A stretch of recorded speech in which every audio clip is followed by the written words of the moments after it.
What is up? What is up? What is up? It is your boy, RC Apologist, and you're listening to Ask Reformed Christian Apologist number 80. Every single time, though, I keep doing that, there's the echo that goes on in the background, of which I have to use to look at the live chat, which there'll be more information on that in a bit. So, welcome, of course, to Ask Reformed Christian Apologist number 80.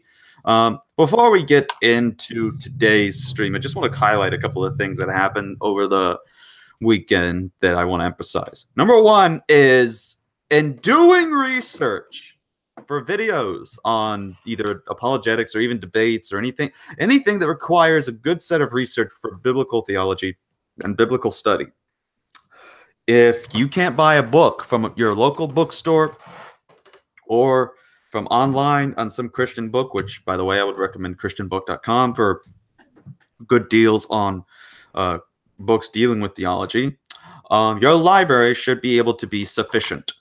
It's free. You can rent the books and look at them over and over again. And if you have books, theology books that you feel could be used for the public, donate them. There's three books I want to go over that, of which gives me the pleasure of the whole thing that I do with apologetics and study. And apparently my ear jack just came out. Let me put this back in. That's what happens. Books will sometimes attack you. First, let me do a mic check because we got one person in here at least. Christian man, talk to me. Hola, senor. There you go. Thank you. Something strange in the neighborhood. Who are you gonna call? Not you. Anyways, let me turn my volume up a bit. Yeah. So I have the first book that I decided to get is called "The Old Testament is Dying: A Diagnosis and a Recommended Treatment" by Brent A. Strawn, who pretty much is a survey on the importance of the Old Testament, the historical usage of Old Testament, especially in sermons. Like, it does a recorded survey of how many sermons a certain pastor or certain church use that focuses on Old Testament only, New Testament only, and a combination of each of these to focus on the importance of where it's being used in today's place. Some people trying to just not even focus or give much attention to it these days, even though he has a chapter devoted to it called The New Atheism, where the new atheists do go to the Old Testament to deal with this stuff.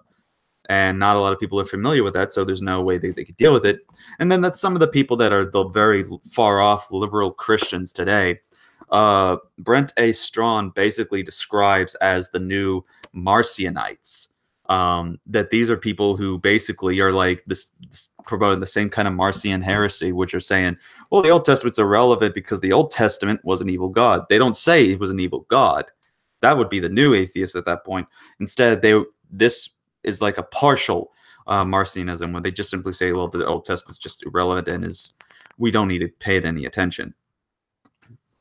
So that's an interesting book I would recommend. It came out last year, and that's the other thing too. So it's kind of brand new in its survey.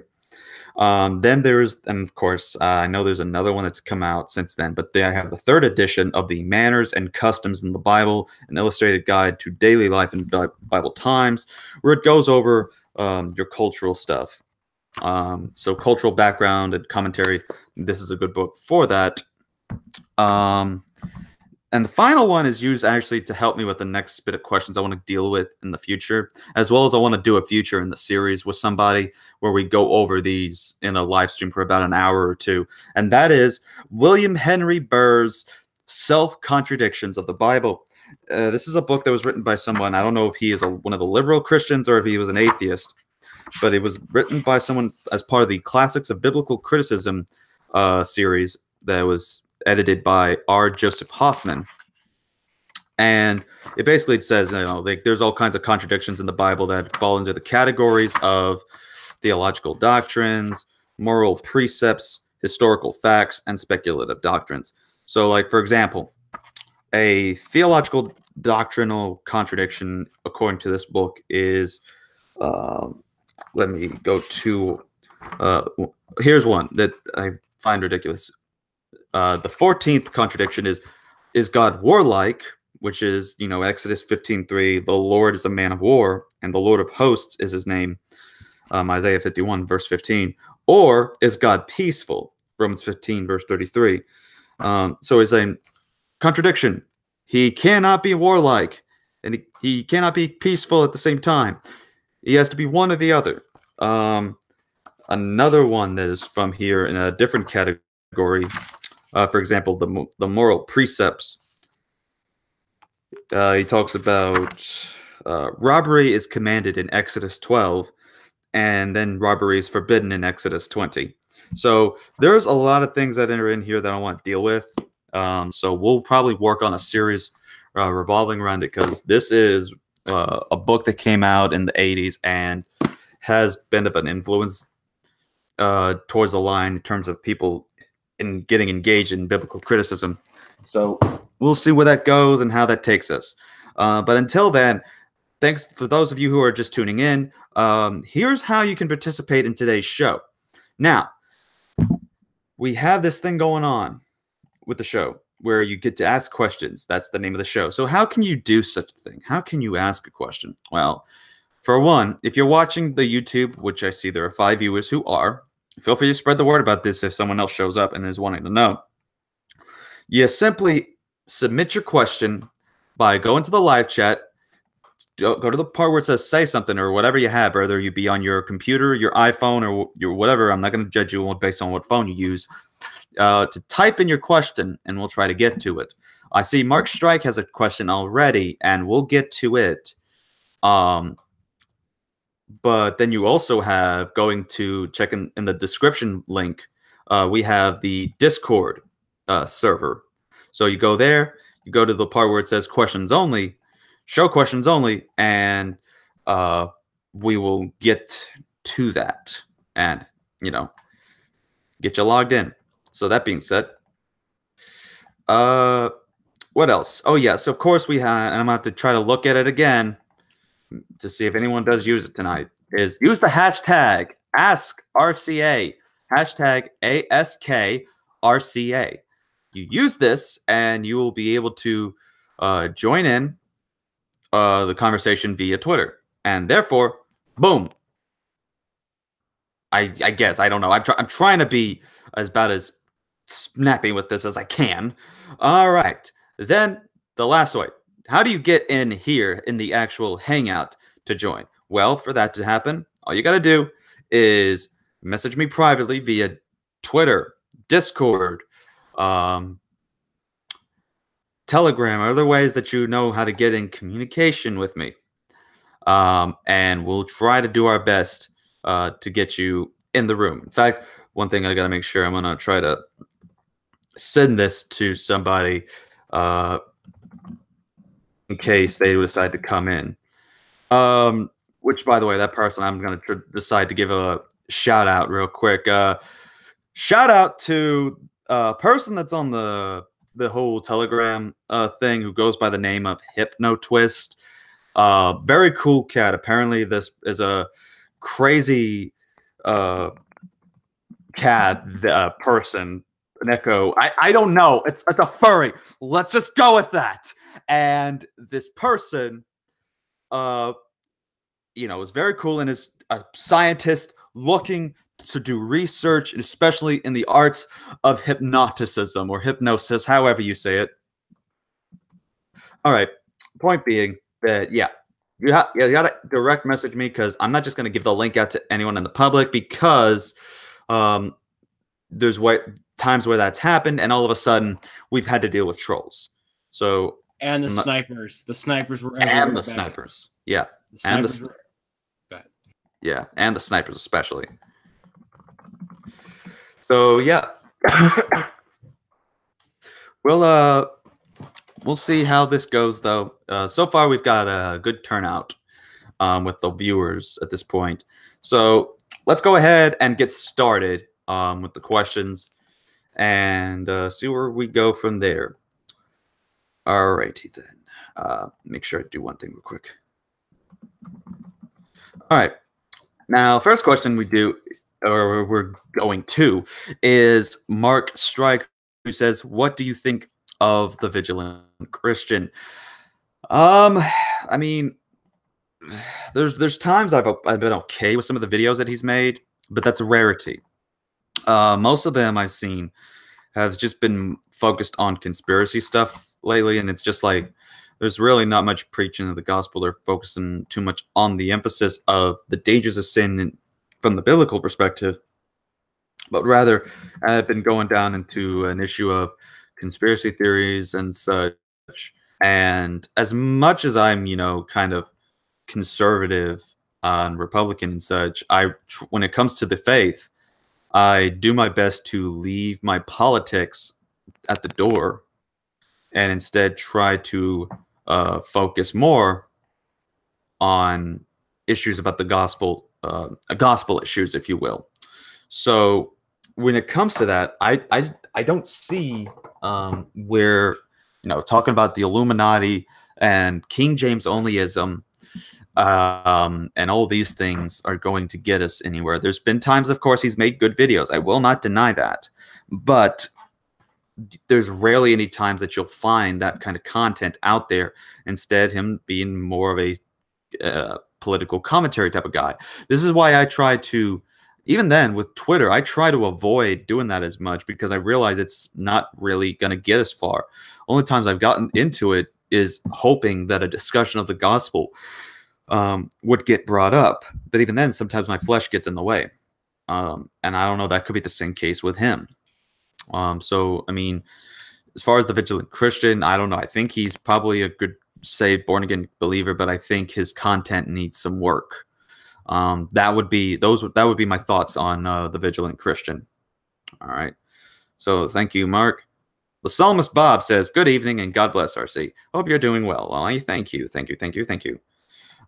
Also, just in case anything happens, hey, Christian man, are you on your phone? No, I'm on my desktop. Oh, you're on your desktop. All right, then. You have been given mod controls, then, because I trust you. Don't abuse your powers! The power! Unlimited power! Oh, for goodness sake. All right. So let's do one more in the live chat, and then we're going to go over to the Discord server to take a look at those folks. All right. So Bob YNH, do you believe the last two videos correctly interpreted the verses in context? All right. So let me see which ones he's specifically focused on, because I actually posted several videos in the past week. Unless you're focusing on the specific Deuteronomy 22, 28 through 29 verses, well, I mean, I think that's the only thing is because the last video that was originally done by me was the documentary Apologist, and that doesn't deal specifically with the verses. So the slavery passages, and then of course the rape passages. So yeah, I think first of all, I wasn't speaking in the Paul Copen video. That was Paul Copen. And I believe he most certainly did interpret those in light of their historical context and accurate context. So, and I think the same goes for the video I did called "Does the Bible Condone Rape?" And it, to me, was pretty much there when examining the scholars, as well as going to the text itself in several places. I made sure not to just simply stop at that one text and let that be the be-all, end-all, because there's more to focus on. Because if that's the case, where if this was supposedly a verse allowing rape, then why is it that a few verses earlier, in verses 25 to 27, is rape condemned by the death penalty?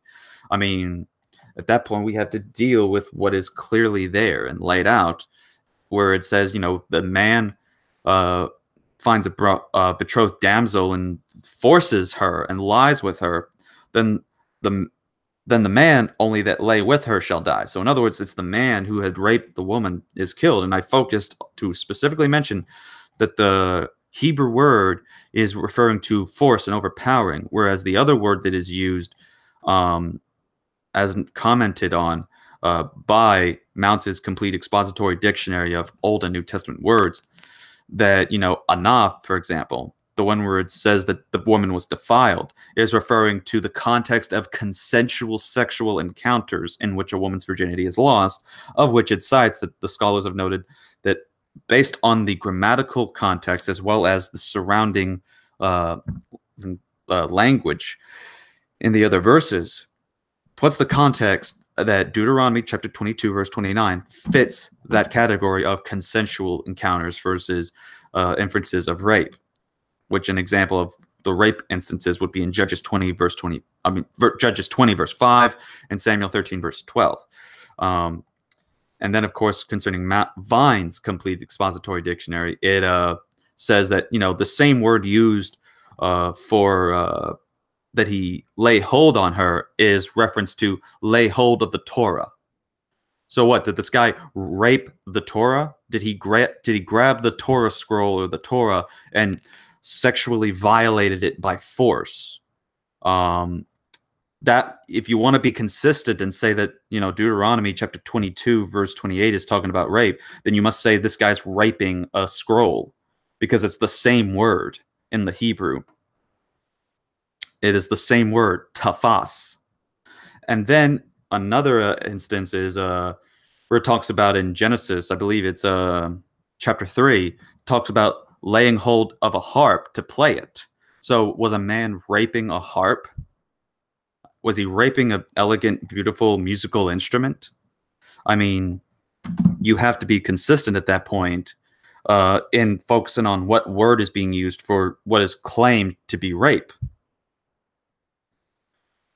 So yeah, I don't think that I was wrong in the usage and interpretation of these passages in which Deuteronomy 22 verse 28 and 29 is referring to a consensual Romeo and Juliet type scenario encounter, and of which they are caught, and the father is being paid because it's punishment on the man because he decided to take the virginity of the daughter, and of which the Jewish tradition says that the daughter could have forfeited and decided to not marry the person, according to Talmud Kiddushin 13a, and it plays off of that particular verse and those contexts, so that the Jewish tradition and how the Jewish context was understood at that time, she was allowed.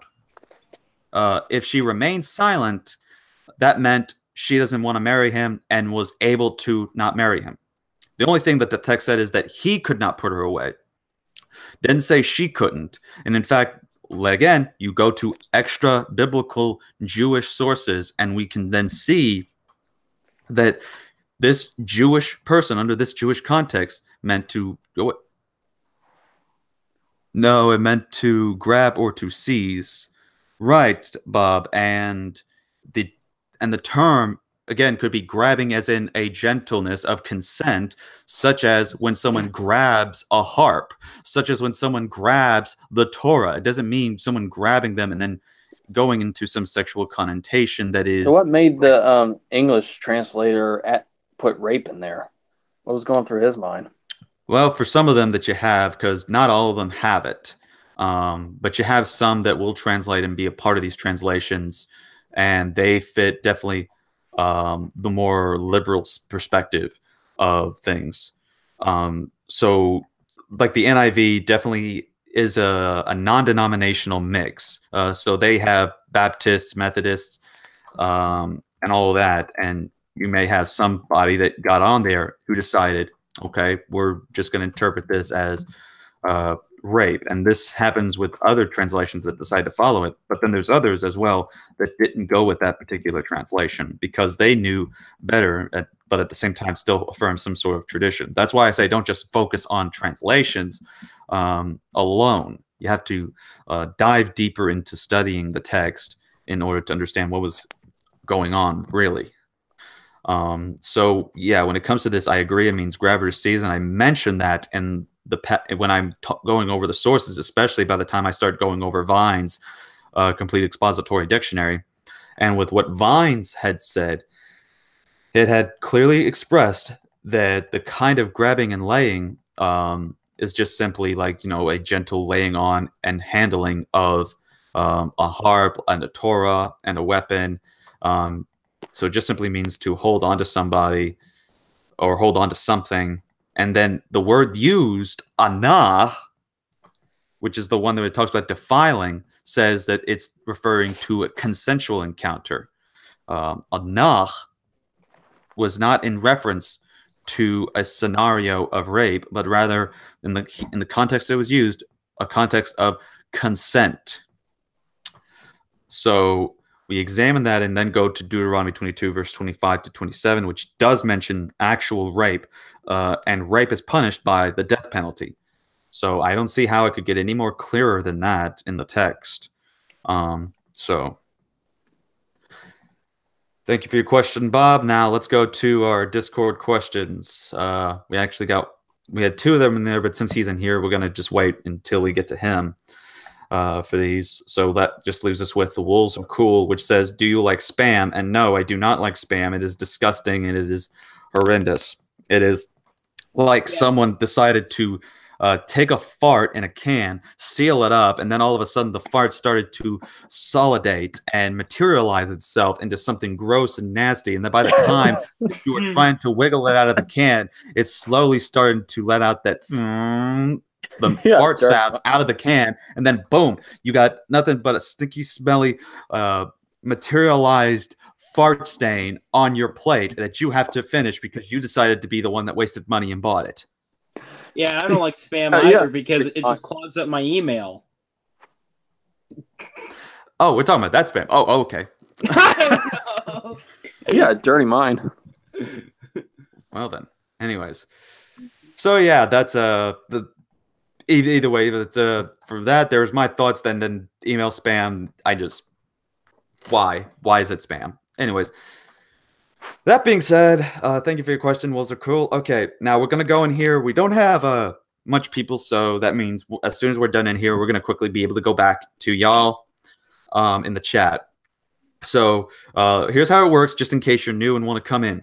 It is a first come, first served basis. All right. So the way that works is that if you're the first person to come in, that means you're the first person to go. And then the next person who joined in after you, he gets a time to ask a question. I can't even speak today. So yeah, that means since Christian Man came in first, he's going to ask first. And since History Nick came in, then he'll ask a question. And then whoever comes in after him, he gets to ask the next one, and then so on and so on. Y'all know how it goes now. So if y'all want the link to go in, message me on direct message me on here, or Telegram, Twitter, whatever you want to do for social media, and we will go and get you set up. All right. So that being said and done, let's go ahead and go to our first person. Christian Man, how are you doing? The man who is a Christian. I'm doing fine, slaying demons. You're slaying demons. What? Did you already get the new Doom game? Not yet, but I hope so. I already cut through the first one. Oh man! All right. Well, welcome aboard. And what is your question? Have you seen some of Pixels and Papyrus's videos on Job on Job? Where well, first of all, let me ask you this: what is your thoughts on Job? I've seen the Job video. He has one on Job? Yeah. Yeah. What's your thoughts on Behemoth and Leviathan being used by some by Answers in Genesis for? Yeah, I saw those. Yeah. No. What were you saying? What is your thoughts on like Answers in Genesis using Behemoth and Leviathan for proof that dinosaurs existed with humans? Mm-hmm. Well, here's what I would say. I mean, I don't blame them for trying, because I can understand by looking at the text where they can get some stuff without giving it a second look in detail, as well as focusing on these on the ancient language that is utilized with it. I mean, the first video I tried watching, I haven't gotten too far into the Leviathan one, but when I saw the Behemoth one, it was definitely something interesting to point out that they definitely like to play on some of the words to focus on, the strength and the bigness and such. But you have some parts where it talks about, he extends his tail like a cedar. right, yeah, he extends his tail like a Yeah. cedar. Which is interesting because um originally back then when I saw that verse, Not his tail, in other words. right, but when I looked at this, um saying that he moves his tail like a cedar, that was the King James version that I used. He This was what I used back then as an argument to argue that it was an elephant, because I was like kind of going with some of the old reasons to believe and biologos answers, and that was that he moves his tail like a cedar. It doesn't say his tail is about as big and giant as one, and that's the thing that they keep missing and misunderstanding. And I wish they would stop and realize what the verse is saying there, even in their English translation that they use on the screen where people are looking. Is it says he moves his tail like a cedar. It doesn't say he's talking about the size of his tail like a cedar. And when he moves his tail like a cedar, it can refer to the elephant in the reference of the Lebanese cedar tree, which, if a wind blows, then then the tree moves from the gentlest of winds, and it moves just like when an elephant's tail, sways back and forth from each step it takes. If you go to the zoo, you'll see this from some of them. I mean, it's right there when you go and look at your local zoos. So then I looked at this video and came to another conclusion because it says it extends its tail like a cedar. But then, of course, focuses on something where it talks about, and of course, let's focus on the English translation here first in the King James. The sinews of his stones are wrapped together. Now, the King James, apparently, according to him, actually is the most accurate of this translation here, because the stone that's in reference there could easily have been in reference to his testicles. his nether regions. Yes, because another word was stones for that back then. But if we go to, like, say, the ESV, it says his thighs. So the closest translation we got to this at this point is the King James, which at that point the King James gets credit for actually getting a word accurate versus the other translations we have today. But then you have, of course, the more bold thing. He extends his tail like a cedar. The sinews of his testicles are knit together, and such. But besides talking about that, it goes into it talking of some sort of a land creature of some sort. I hadn't gotten too far into it, but basically it's talking about, like, in comparison to another ancient Near Eastern text where you're talking about the dragon, the chaos dragon, which is the Leviathan, and then you have the El's calf, Atik. And so that's supposedly what this behemoth is this calf, which the tail can be still referenced there and understood by what we're talking about. And so I would kind of agree with that, that it is indeed referring to the calf there. And I just wish that, I mean, here's the thing. I'll at least give them some credit. I don't discount Answers in Genesis as heretics and not brothers and sisters in Christ. But by the time that they start using that language of saying that, when they go to that specific verse that we mentioned in verse 17 of Job 40, and they need to really just work on reading that text and focus. It's talking about the movement of the tail, not the size of the tail. That would be the advice I mainly have for them concerning that. Mm-hmm. Okay. All right. Thank you for your question there, man. And now it's time to go to HistoryNet. HistoryNet, how are you doing? And what is your question? It could be better. It could be worse. Hey, that's all of us. All right. This one is Abraham came into contact with the king that he temporarily sold his wife to, pretending she's his sister. And this was the second time. Mm-hmm. Decades later, Isaac came into contact with the king of the same name and sold his wife, pretending she was his sister. Like, does this all seem strange to you? First question: where does it say that he sold her? Well, I didn't mean sold her. I'm like, let her live with him for a while until God had to bail him out of his jams. Well, I mean, okay, so I mean, I don't see what's wrong here. Okay, so Abraham sold his no, Not I didn't mean not sold, like right. gave his wife to the king. Okay. This was the second king he did this to, and the second time he did this. But decades later, his son comes into contact with another king of the same name and sold his wife, pretending she was his sister. All right. All right. So for Isaac, did he sell or did he give? Give. Okay, just making sure because you used the word sell again. Yeah.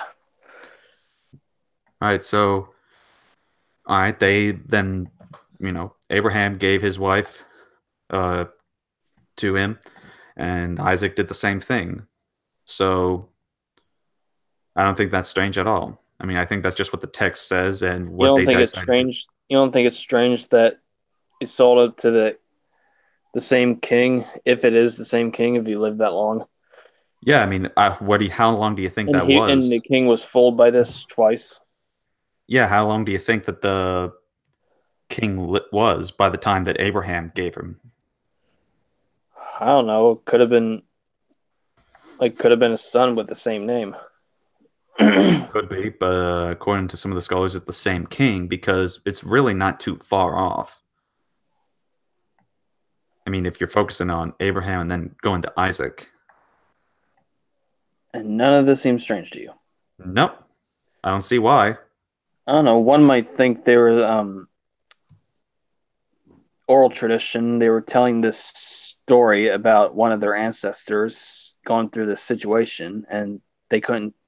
They could no longer remember which ancestor it was, so they attributed that story to both of them.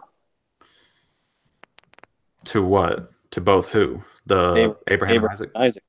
Or it could just be that they managed to meet the same king and do the same thing. There's another possibility. Yeah, but that's kind of far fetched. How's that far fetched? I don't know. It's coincidence, I guess. Okay, so then the same thing could be said about Jesus being the Messiah and the Savior. Oh, it so much happens to be a coincidence that he was born on this day. Oh, so much of a coincidence that he did these particular things that were in total conformity with the Old Testament. Such a coincidence that he resurrected in fulfillment of the prophecy on this day. I mean, people can That say all kinds that of things. that's fulfilled prophecy. Right, but people can say, well, that's coincidence too. Yeah, they could. Right, but are they right and justified in doing so? Not really. And so I could say that people can say this is coincidence, but they're not justified in doing so because they would have to then provide with evidence the other model. And so far, we have evidence that the testimony of the text relays that they encountered this person. We have no reason to doubt these accounts. And so, concerning that, I think it's very fair to say we take them at the word, and that the oral tradition, if you want to talk about the oral tradition, was very reliable, especially concerning the Jewish person's mind.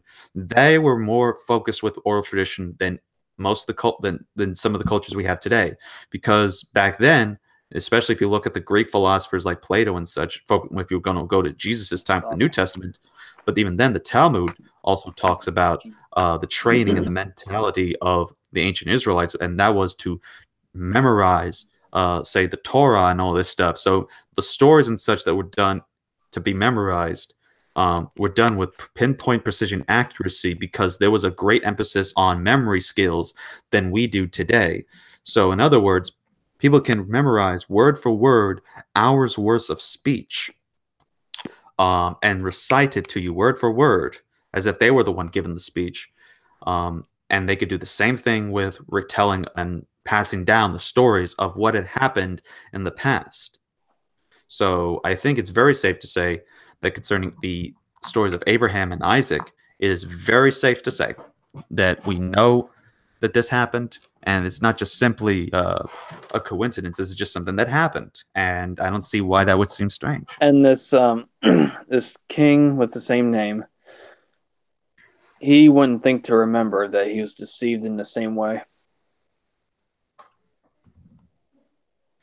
Deceived. Yeah, into thinking that Sarah was Abraham's sister instead of his wife. And Isaac's wife, Rebecca, was his sister. Well, I mean, he didn't know who Isaac was. And whenever they were given to the king, God would cause the king's problems as if it was his fault. Okay. I mean, I don't see where, again, they don't see how he could be deceived. There would be deception, or that how he's like, not see it. Because here's the thing. He cannot see it. And then when it goes on to the next one, Isaac's a different person. It's not Abraham, and it's not Sarah that he's given. It's not his mom. It's a different person. So he obviously wouldn't know at that point. It's not like as soon as that one time, and if he found out, he's like, I'm never trusting anyone who tells me that person's his sister. It's not like that's ever happened. I mean, he did know the person, so he has no reason to doubt. If I was plagued with curses by God, I would take that lesson to heart. Right, you would, but are you a 21st century American or an early Israelite or Philistine? Yeah. Well? Yeah. Yeah, what?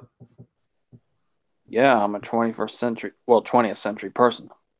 Okay, so you're a 20th century person, but I say 21st century as in you're here right now, influenced by the culture, but in the culture of the 21st century, modern day America, and back then they didn't think and focus on things like that. Just like in certain areas, when they say in war texts that they're going to kill all of them.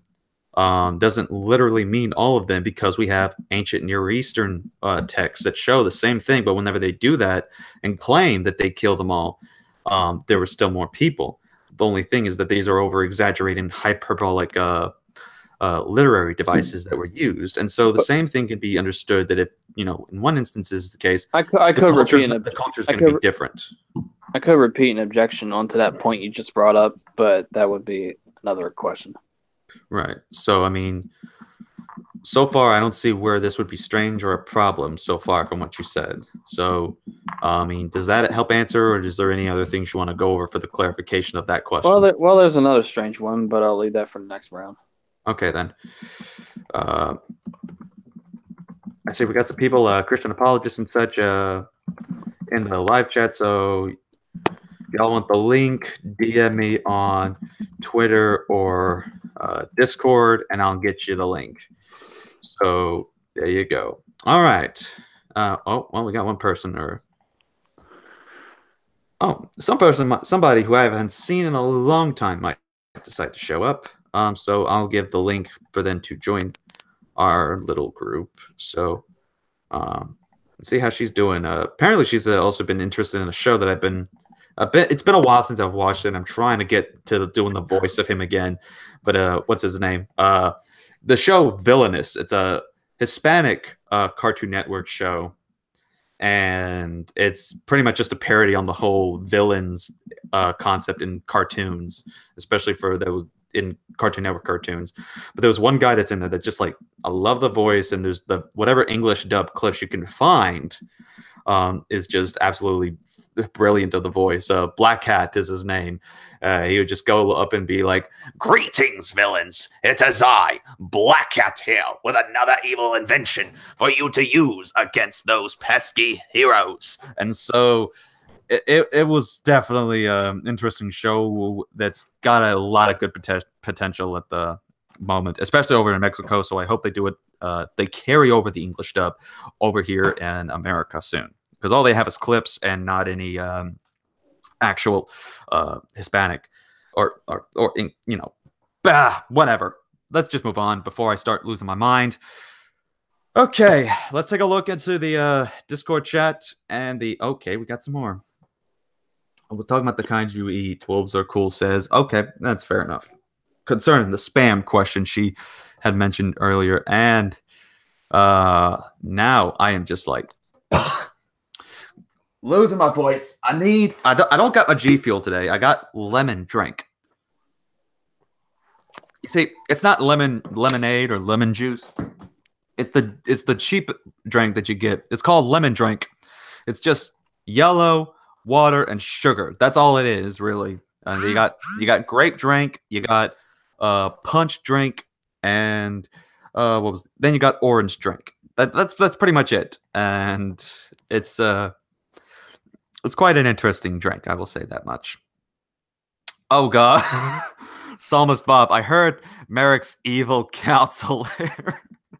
Oh, good old what's the show called? Little Karibo.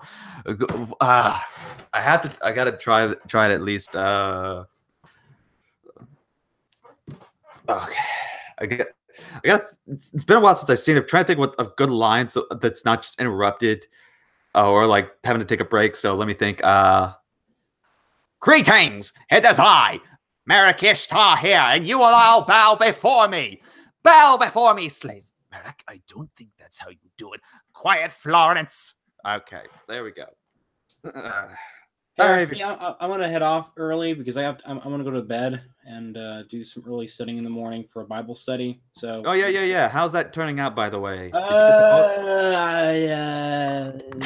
the book? Boy. I hope it doesn't turn into an epic train wreck tomorrow. Did you get the book at least that I told you about? Yes. As long as you got that, you might be fine.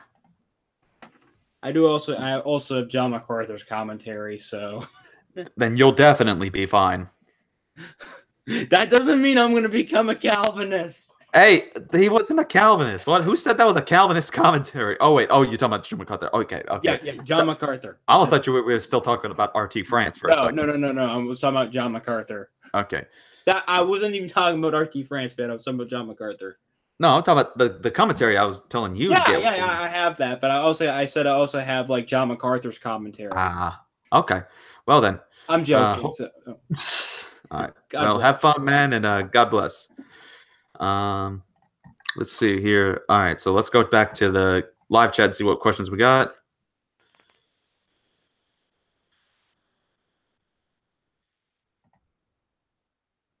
All right.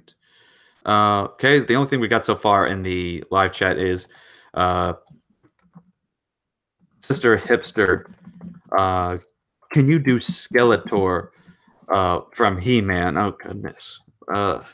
This is about turning into a night of voice auditions at this point. Okay, let's try that then. Wait, what is this? I'm getting a message on Twitter real quick, and apparently my computer is lagging. Oh, I'll have to share this once this is over with. Okay, so yeah, let's go over this. Skeletor from He-Man. Can I do it? Let's find out.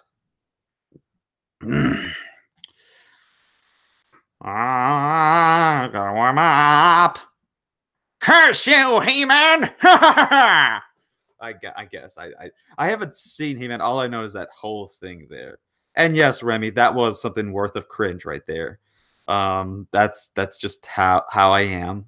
You know me. Okay, so what the smoky pine cone? What the heck is a smoky pine cone? What's blue, shrew, and drinks lemon brew? The heck? I don't know. What is this? What is it? What does that stuff, smoky pine cone? What is the punchline to that joke? Can I do a James White what? Voice impersonation?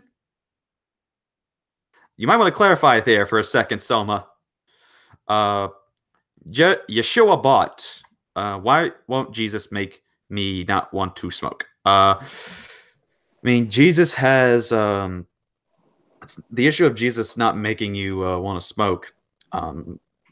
or not want to smoke. Yes, basically, for some people, and I don't know, this is actually something, and this is why I shared this sermon on my channel from my pastor, because when I heard this one Sunday morning, I really loved it, and the message and how it impacted me is called, if you want to look it up, just type in "Our Thorn in the Flesh" sermon by Brother Roger, and by the way, you have to do brother as in BRO dot.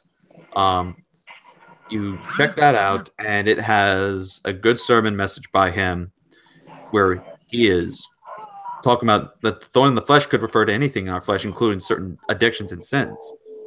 So it's possible that maybe sometimes smoking could be that, but I'm not saying that be the case. We don't know what it is.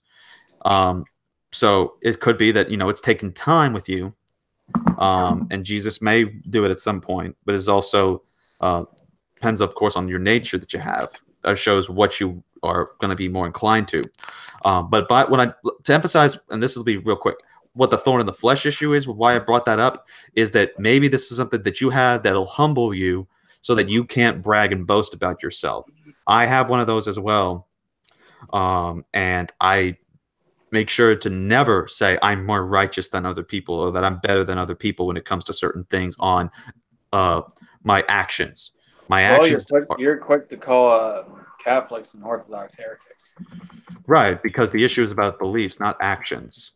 And so when it comes to the issue of my actions, we are not justified by the works of the law. That is Galatians chapter 2, verse 16. And then, of course, Romans 3:28, we are justified by faith apart from the works of the law. So we are not, we cannot, by our own deeds, justify ourselves. And so that's why I think we need to strive to be, Christians and focusing on growing, and not by dissing each other because of certain deeds and such, saying that this person isn't saved because of that, or this person is not a Christian just simply based on certain deeds, but rather that, is their faith genuine? Now, I know works can be evidence of a saving faith, but the works aren't the means of justification. So just keep that in mind as you're struggling with this, because I understand cigarettes and smoking addiction, and that's a terrible thing. And yes, I will be praying for you, Yeshua. But so hope you help out with that. Okay, so sent Veckel the link, by the way. So hopefully he joins us in a few. If he hasn't already, I mean, I having to switch through things. All right, so before we go back to White Engine, let's go take a look at one thing that's been shown up by Metal Minister, a friend of mine. If any of y'all have forgotten in some of the theological news, the person who goes by the name of Jory Micah, who was famous for her whole extreme left egalitarian position, says the following about complementarianism, which includes complementarians like me. She says the following, quote, someone, by the way, question, because here's what happened. Someone asked a question saying, what is a complementarian? So, okay, what am I? According to Jory Micah, she says, quote, complementarianism is a male-centric, male-created, sexist, abusive, misogynistic, and non-biblical doctrine in context of Christology and New Covenant thought, which simultaneously claims that men and women are equal in worth, but not equal in human authority and leadership opportunity. So she has to go off being very, very emotional, and such. What the? Oh, so that was who the Smoky Pine Cone was. Hello.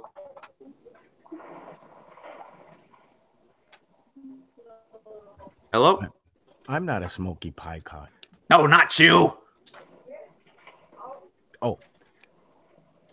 Her screen's frozen on my end. But or is that picture? I don't know. This thing not work. You're lagging a little bit, but we heard you that time. Hello, can you hear us? Yeah. Alrighty then. How are you doing?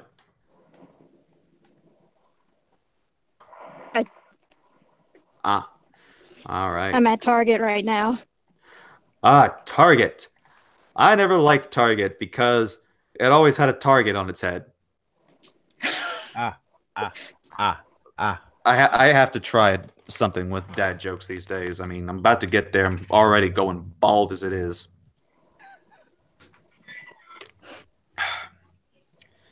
Yeah.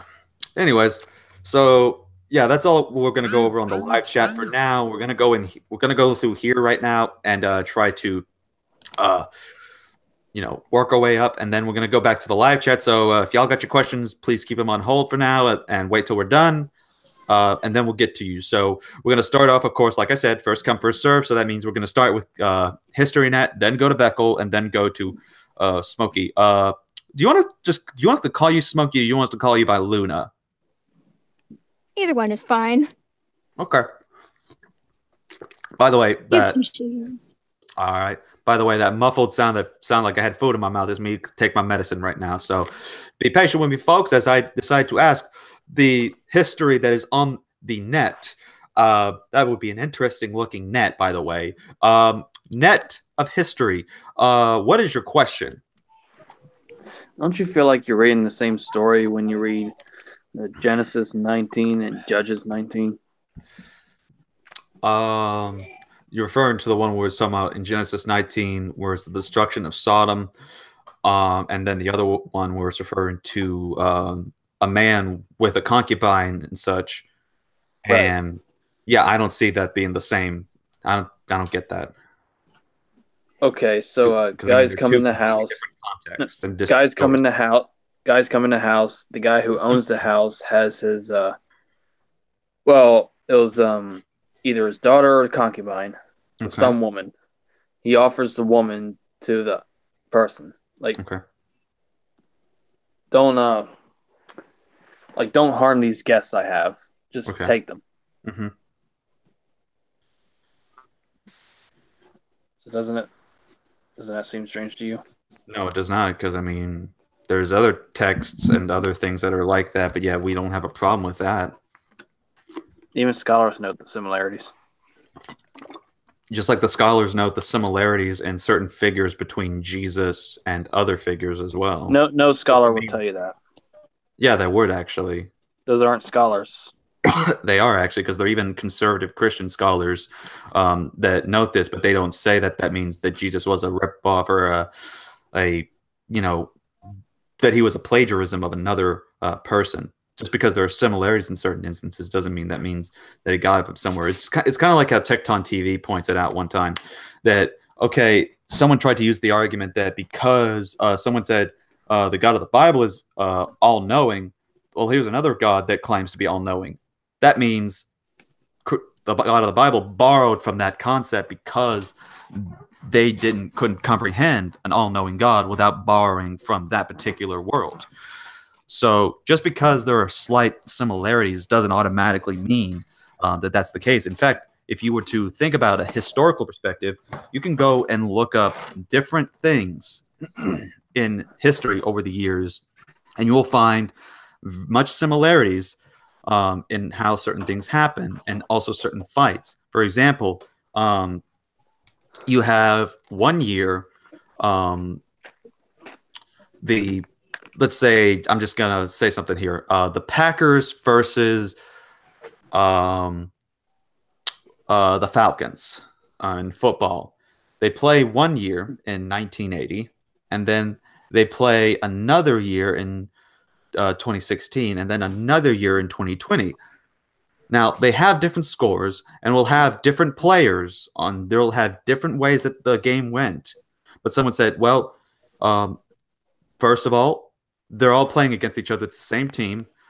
There's one or two plays that may be the same exact thing, and someone could say, well, don't you find that kind of strange that there's these games that they have the same identical thing that happened here? I just don't believe that this game actually happened because it's borrowing from a past game. So you can have something like that goes on. But the fact is that the idea of what they did, these weren't common events. Like There's Actually, it was. Actually, it quite very much was a common actually event that happened. in Judges it says that this event was unlike any other because after the man defiled the concubine and then killed her, Yeah. the owner of the concubine hacked her to pieces and sent a piece of her body part to each of the 12 tribes of Israel, so Yeah, they would go to war with this one guy. Right. That part was unlike the others. But what happened of the defiling and the fact that all these men were saying, "Bring her out, so that we may have sex with her," or in the And the case of man the sa- person, and or the in the man ca- or, and the hold on, man hold saying, on, hold on, and then in the case of Sodom, where it said, "Bring these angels out." Well, they didn't see them as angels, but bring these men out so that we may have sex with them. This was a common thing that happened in certain cultures in the ancient Near East, especially within Canaanite religion based societies, in which it was based off of intimidation. So, in other words, when someone would go out, they would say, "Okay, you, sir, or woman, if you were new to the town, if you were brand new, you had to learn your place, basically, according to them, and that meant that you would be beaten, or in the case that happened, gang raped." And this was basically like in a similar situation, a gang initiation in modern gangs today, but instead, this is being initiated into the society, as in trying to show that you're new, learn your place, or try to fight and survive and be like where we're at. So this was a common thing that happened at that particular time. So it's not that they're trying to. There's not that There's nothing weird or strange about it. This was a common thing that happened, and in fact, it was even much more crazier in war. Sometimes in war, some of these Canaanite-based or other societies in the ancient Near East, when they win a battle, they humiliate the other enemy by basically trying to make them feel like a female POW and rape her as soon as they already captured and rounded up the surviving prisoners of war in that battle. So this idea of what they did, of defiling the people or trying to, that was a common thing that happened back then. the way he said it, take my girl, so but leave these men alone. These men that these guests they had. Right. He was trying to offer his daughters up, of which Lot, by the way, that action wasn't something that God gave a thumbs up on, in case you ask about that. Lot was nobody was venerated in the Hebrews for he was called righteous. Right, righteous by faith, but that action wasn't. Just like with the action that happened with Jephthah, his sacrifice on the daughter wasn't a righteous thing, but yet by faith was he declared righteous. I wouldn't really call that faith because. Well, of course that's not that's not faith. No, he treated Yahweh like it was just an ordinary Canaanite god. Mm-hmm. So it's not really faith. Based on what we just saw in that particular text, but there could have been something throughout his life that we could have seen where he's still considered a hero of faith. But we don't see examples of that. Right, because we don't have the full biography of Jephthah. Or Samson, for that matter. Or most of the biblical characters.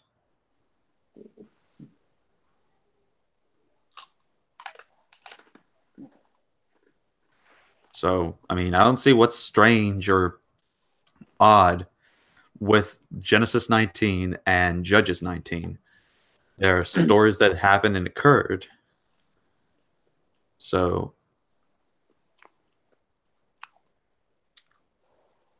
yeah. I mean, is there any more that you want to go over concerning that? Because you sound like that's not satisfactory to your concerning your answer. No, I'll look more into it. Okay. All right. So someone, I'm gonna see if I can try. Soma earlier mentioned, can I do a James White impersonation? I'll try. There's only one phrase I really know from him.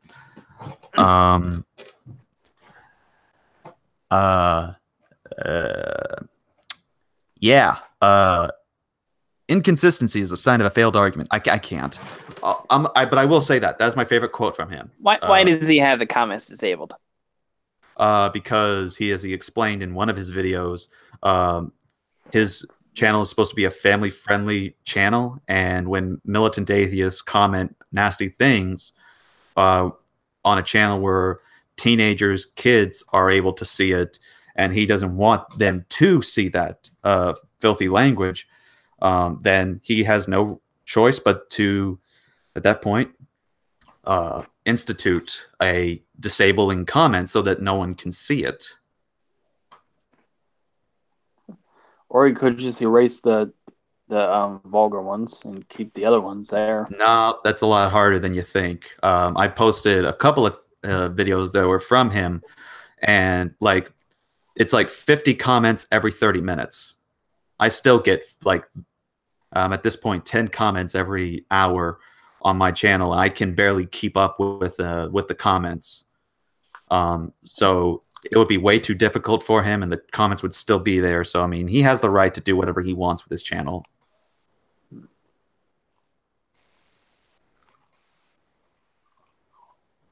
So, anyways, Veckel, you back? Saw I said you had to step away. Hold on. Do a Ben Shapiro.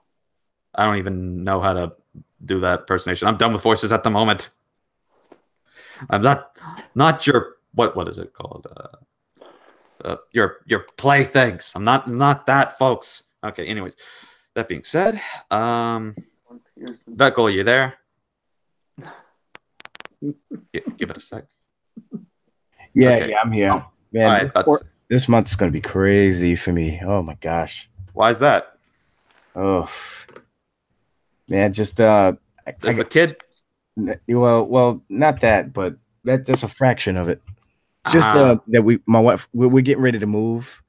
Oh. And plus yeah, just a lot of stuff I have to do, and a lot of people contacting me, and man, so my mind is all over the place right now. So Well then. but You anyway, might I pop in and say hello and chat a little bit. I can't think of any questions right now. Ugh. Well, before we go to the smoky pine cone, I would like to say that so I have a video you might find interesting that'll come out in about a week or two. I actually got done talking with a Hebrew Israelite from IUIC, and I recorded the conversation. So We was kangs. So you'll be able to see that in about a week or two, Beckel. I'm sorry, could you repeat that? Oh, for God, I will shake you. Okay.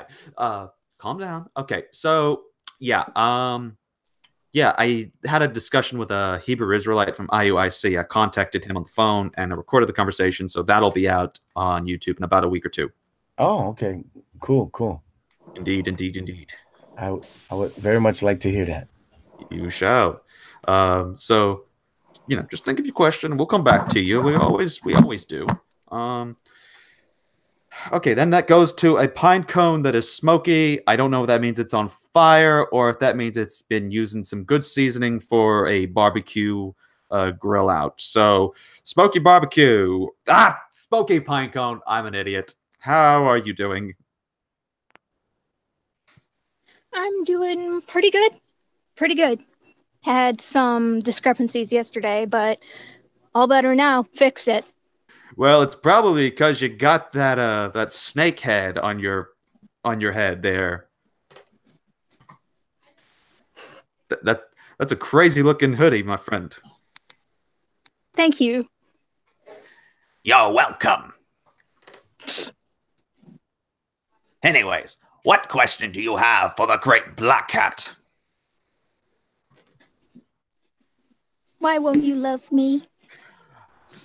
Because I have no heart. That's because I'm gonna steal it. Or have I already stolen it? Probably. I am also a heavy sleeper.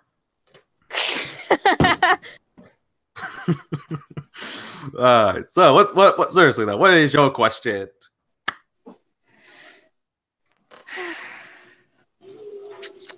I had a question. I did.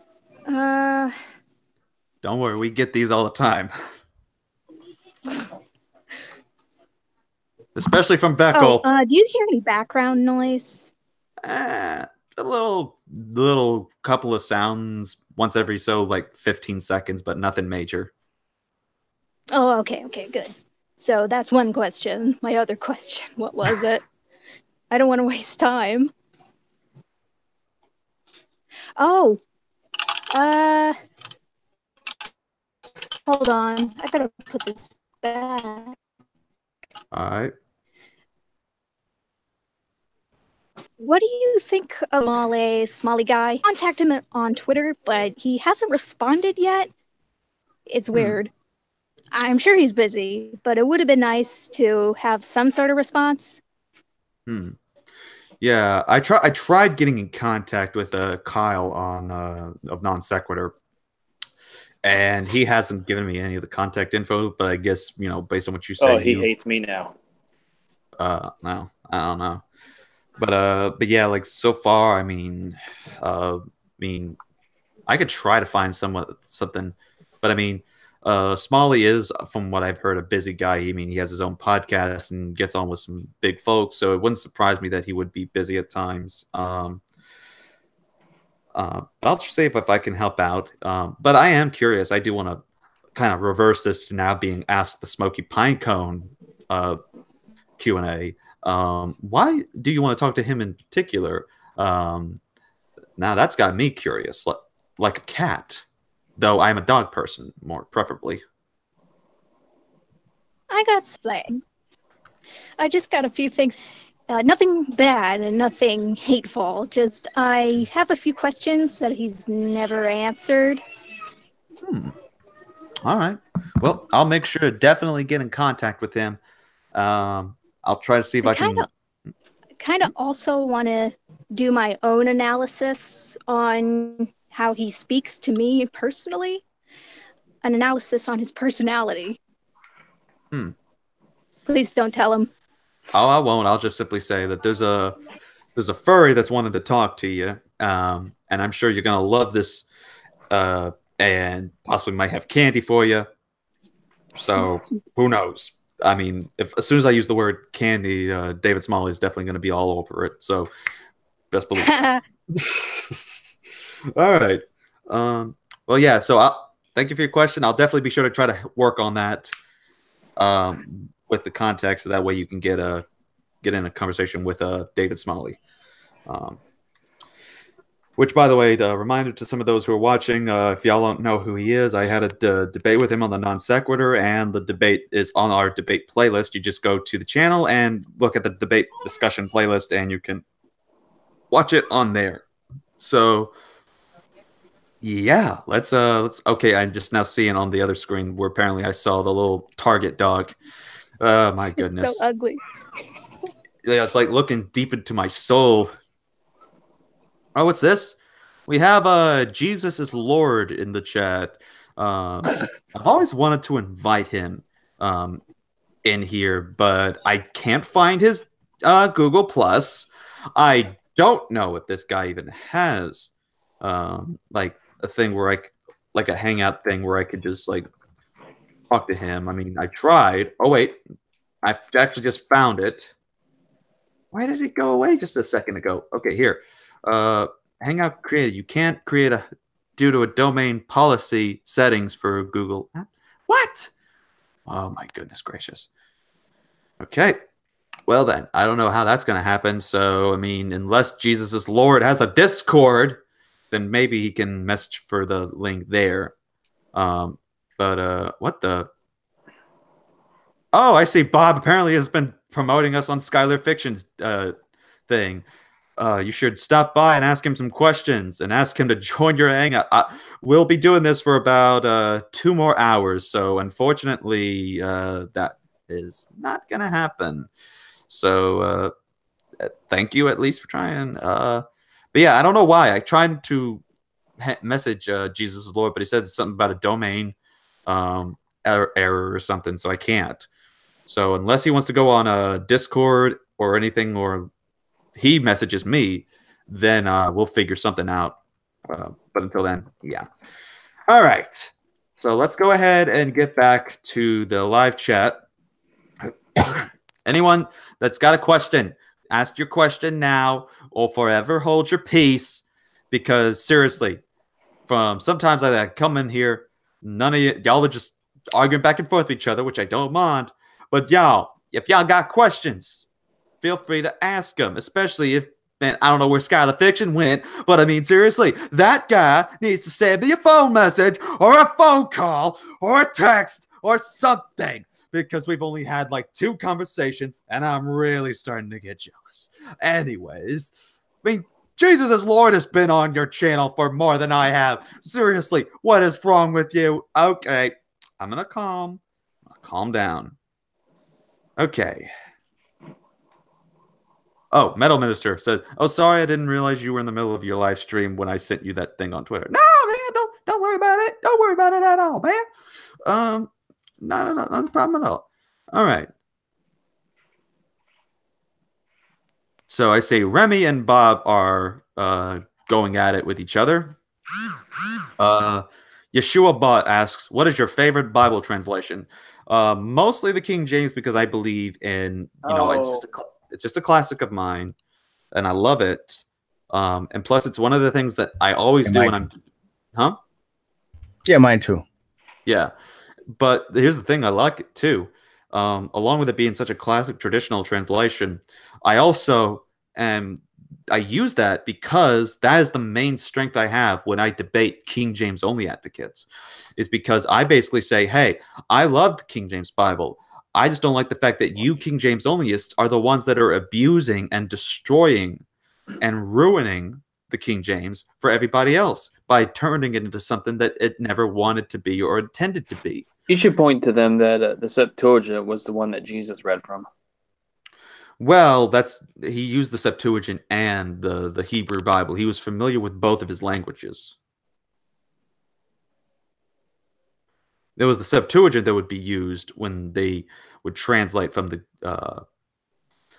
into the Greek, because that's the Greek Old Testament. So whenever they go to the New Testament with the Gospels and such, when they quote the Old Testament, they obviously got to go to the Septuagint. But Jesus spoke in Aramaic, Greek to Gentiles, and then Aramaic and Hebrew to his Jewish people, who were still very familiar with their Jewish and Hebrew language. When Jesus was in the temple reading the scroll that said, "This is fulfilled," that wasn't a Septuagint. That was a straight up Hebrew Torah text. So that wasn't the Septuagint he read from, but also there's the straight up Torah. There's the straight up Hebrew as well. Oh yeah, I got a fun historical fact. Where was the Septuagint written? When was it? Where was it written? Oh, I don't know. Been a while since I thought about that. Alexandria. Right. And of course, they'll still, use the whole thing about the whole Alexandria. I mean, the King James only they got a lot of things. But anyways, yeah, I mean, the King James is one of my favorites. But the second favorite translation is the modern Christian Standard Bible. That's the recent translation that came out. It's a revision of the Holman Christian Standard Bible. And I like it because, here's the thing.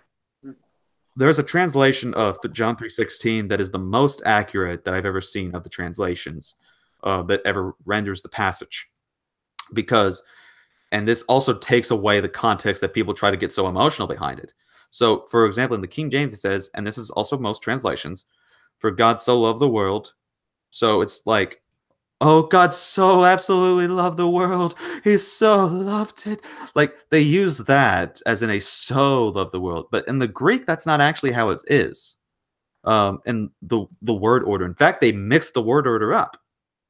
It is basically of a hotos, agapos, and cosmos. And so the way that it should be translated is that "For God loved the world." This is the Christian Standard and the Holman Christian Standard Bible.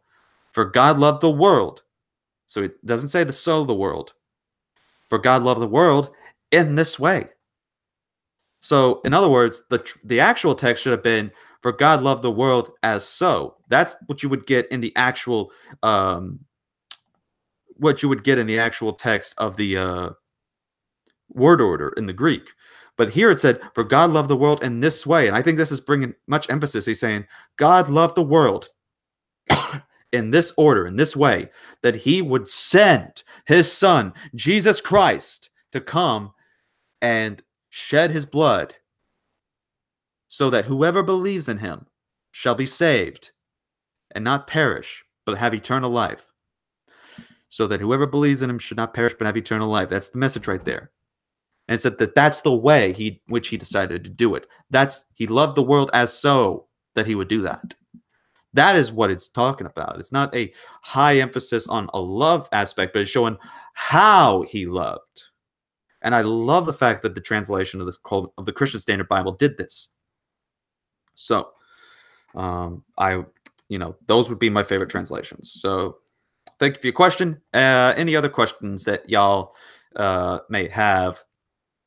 What the heck? I see a new person that I've never seen before. Doctrine enforcer. What is this guy saying? What kind of brainwashing going on here, folks? Ever heard the Whoa.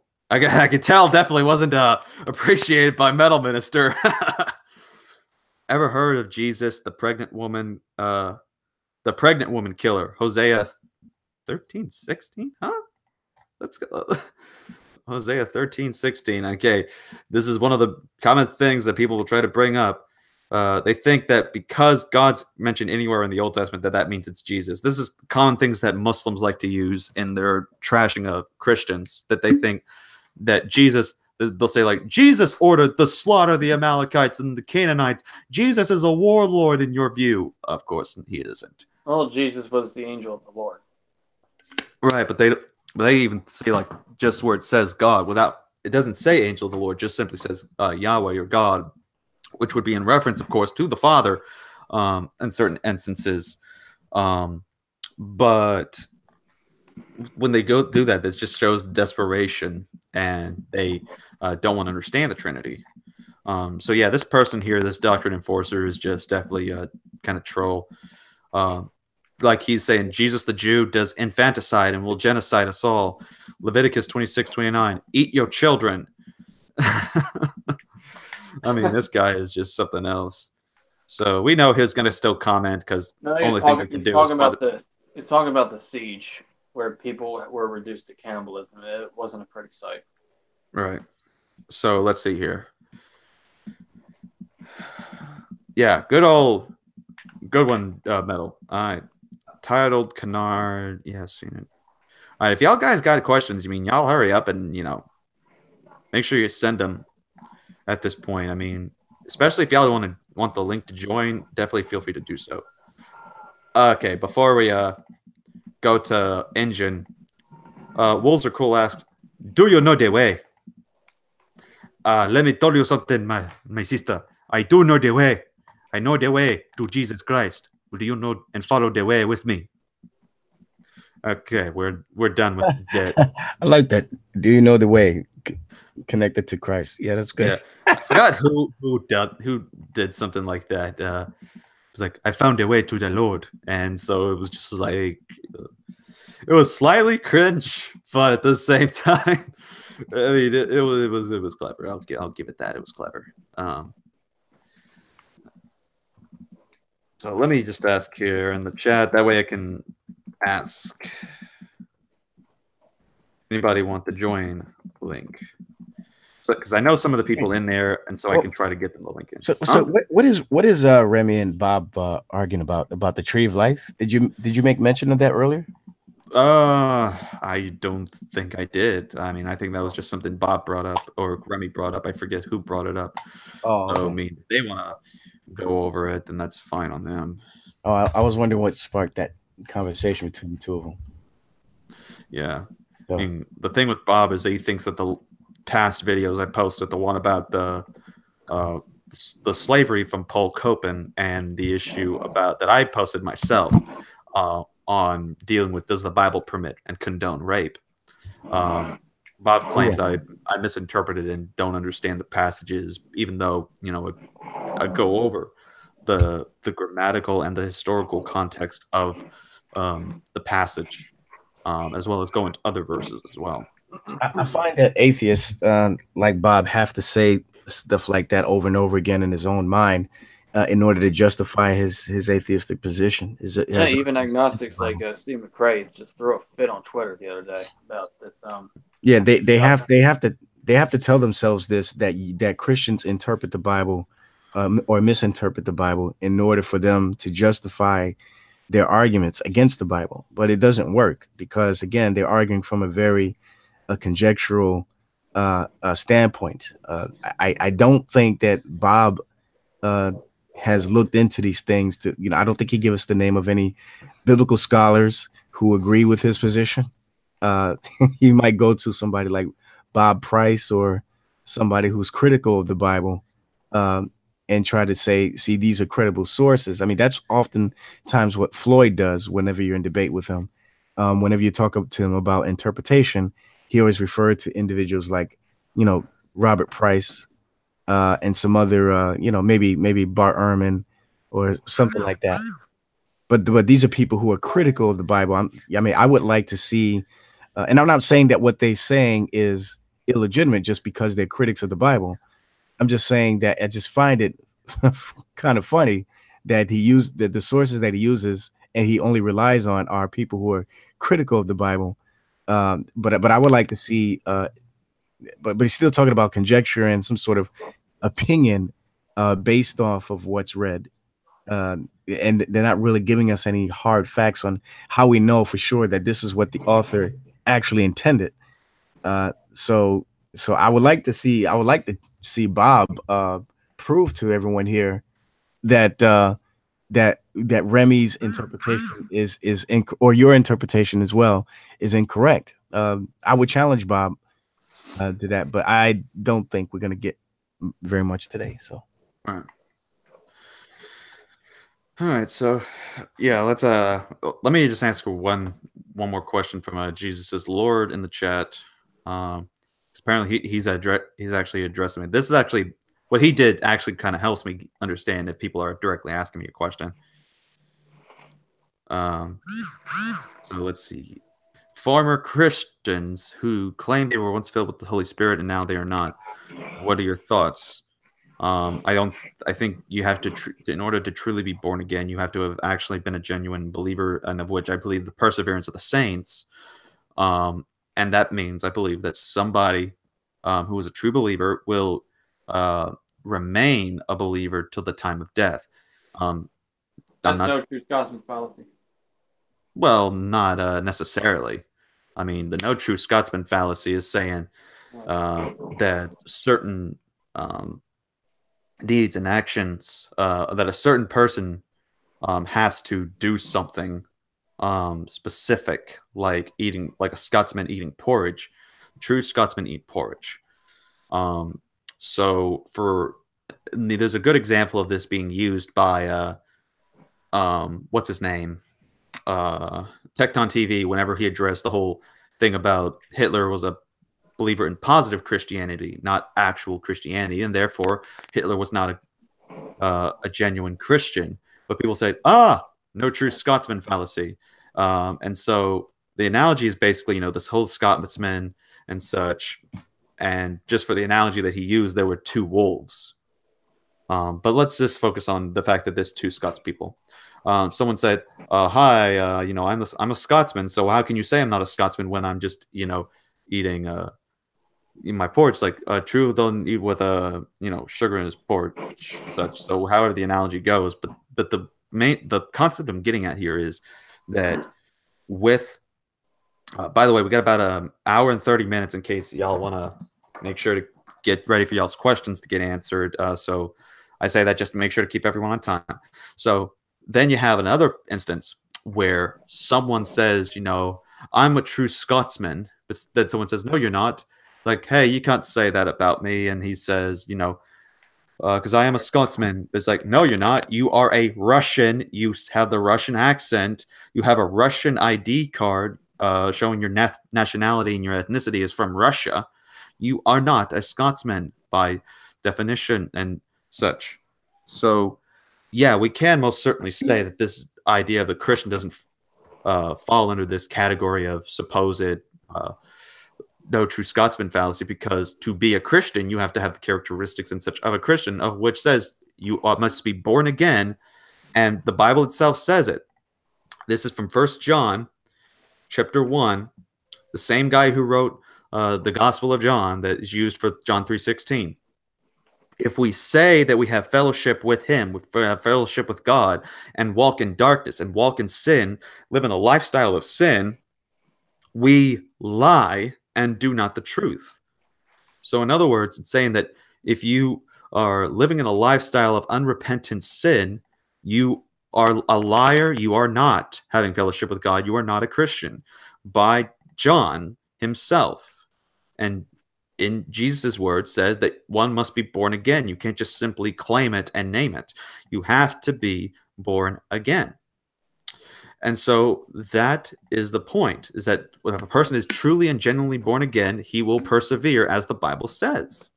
So that is what if he becomes an atheist later in life? Or then that just proves that wasn't a genuine conversion and he wasn't truly born again. They'll say as much. Well, they can do that all they want, but the Bible says that they will claim they were of us, but they were not truly of us. For if they were of us, they would have remained in the faith. And that's just the Bible.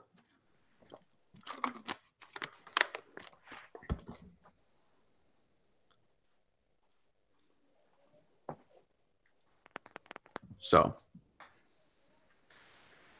they can say it all they want, but I mean, my final authority is the Bible concerning the matters of doctrine. All right. Let's see. All right. So yeah, we'll get to y'all in the live chat in a little bit. So just continue doing what y'all doing. What the? Apparently someone on Telegram is making music. I have no idea what is going on here.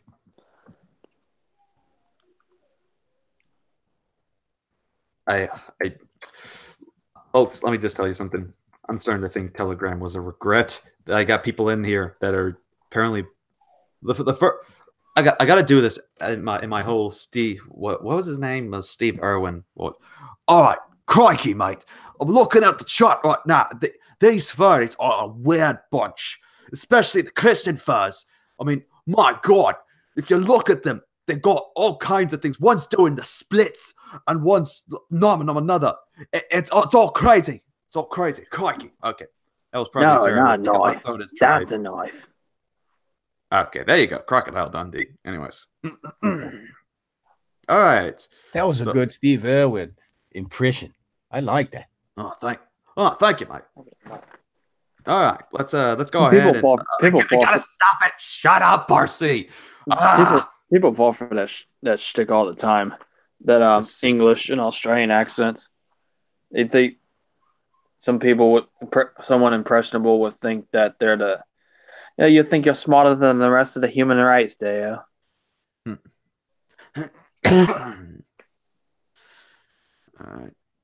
All right. So let's go ahead and go to HistoryNet with his question to HistoryNet, or him asking me question. I'm just confused. Right before you do, though, there's somebody who's even worse than Steve Irwin now. He's he's got his own YouTube channel. Sometimes he'll freelance for National Geographic. His channel on YouTube is Brave Wilderness, and he'll get bit by everything. He'll get stung by everything. Yeah, Coyote Peterson. I love that guy. I ain't gonna lie. I love because the fact he decided to let himself get stung by a bullet ant speaks a lot. That was just bizarre. All right. So, anyways, HistoryNet, what is your question?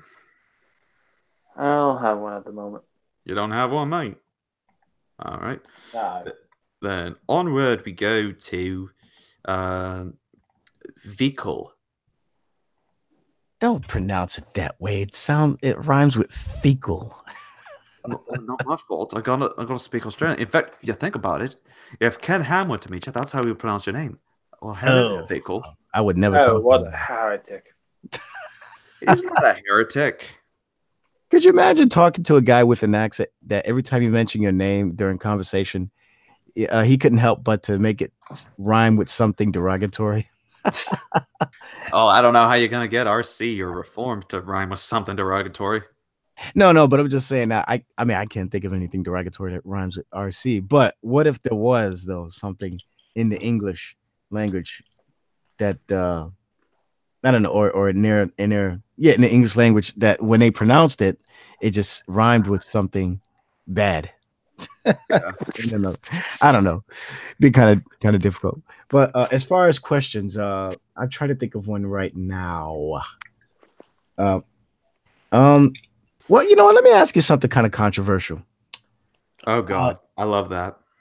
What are your thoughts on? And it just hit me because I'm looking at a video on my shelf about Jacob. What are your thoughts on what happened in May 14th, 1948? Do you believe that was an actual fulfillment of prophecy, or are you like maybe the minority, which includes myself, that wasn't, or it can't be demonstrated at least right now as a Wait, hold up. Repeat what happened in 1938? May 14th, 1948 was the declaration that Israel became a state. Okay. Became an right, and then a lot of evangelicals today even believe that was a fulfillment of prophecy, as mentioned in Jeremiah and Ezekiel, that the Israelites would be regathered into the land again. I'm one of those individuals in the minority who no longer accepts that position. I don't believe that it was a fulfilled prophecy. I don't believe that it was a prophecy that began and still in process. But I'm wondering what your position is, because I don't think I've ever heard you speak on this topic. So I'm just curious. Well, actually, you did ask me something about it. And the whole thing to me is that I just don't, look too much into that because I don't think it's a big issue.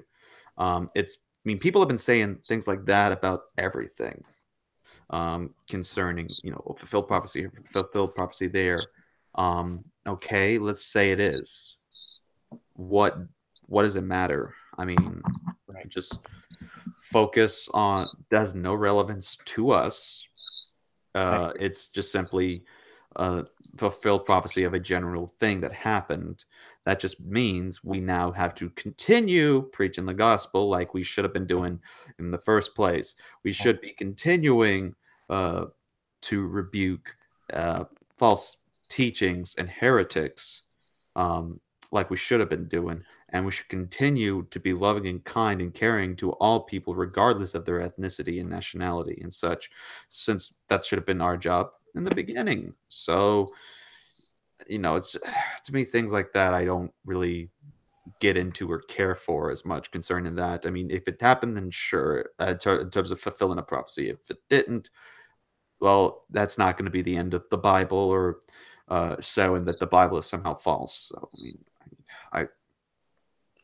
I just really don't care or get interested in that kind of stuff as much. Yeah, no, I agree with that.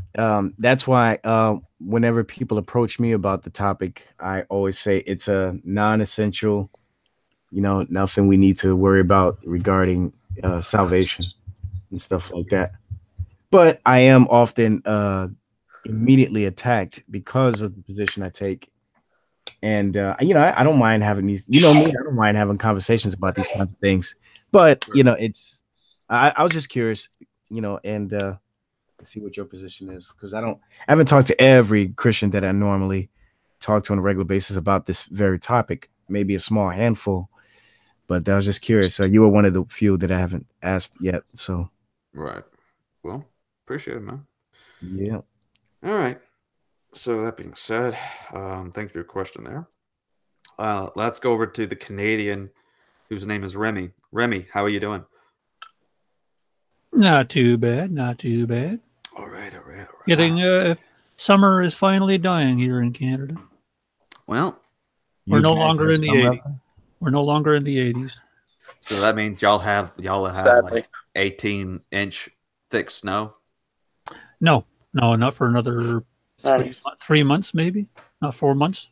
Well, That doesn't start until like late November. well, In at Canada? least- Mhm. well, hey, at least there's one good thing. At least you'll still have your favorite person still there, Justin Trudeau. Oh, you take that back, boy. You take that back. I'm gonna find out where you live. At least there's one thing I heard that apparently I was able to agree with. Apparently, some of the Muslims from at least this is what I heard. Apparently, in Canada, tried getting pork banned, and even Trudeau's like, oh, we're left and all for equal rights, human rights, and all that stuff. We don't go that far Yeah. with I think they are allowed to ask and inquire at any restaurant or supermarket they go to, and at like any good store or restaurant owner could say, "Well, then leave. I'm not forcing you to eat the ham or the pork or the bacon." Absolutely. Like some pork chops. But like the Bible says, though, in the Old Testament, you must not eat the food that has been prepared along with anything that made from. That's because pigs live and roll in shit all the time. Yeah. That was a specific reason. But the Muslims they say they adhere to the Old Testament laws, Right. and then they added some. Exactly. But yeah, Trudeau says that apparently that weed will be legal, and the people are saying, yeah, it already is. Yeah, there's stipulations about that. I don't smoke weed. I think I've done it twice in my whole life. Right. But apparently, people are really ticked off at him for that because his term is almost up, Yeah. and he's only now coming out with it. Yeah. But anyways, yeah, he's already taken given a pass to a soft Sharia law. It's not full on Sharia law, but there's already been one man, and he's pretty famous now because of it. He's been arrested by this M103 bill. It's like you guys having bills. And it says that if anybody has hate crime or say anything against a religion, Yeah. must be fined or arrested and taken to court. And they threw him in jail and they wanted to throw away the key. Yeah. That is just definitely. Yeah. Well, RC, that reminds me of another question I have for you. Well, hold on, because it's technically Remy's turn. No, that's fine. Go ahead. All right, then I guess you get to take his turn. See, this is why Canadians are so nice. They'll even willing to give you your own question time from theirs. Hey. Some are nice, others are vicious. What was I going to say? It's kind of going. Well, not really going, but it is related. But about the end times. I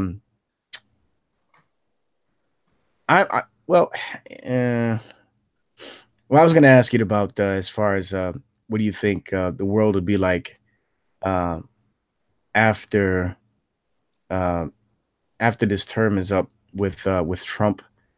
There's some people, including myself, believe that after Trump is out of office, that again, we can't prove this, but right.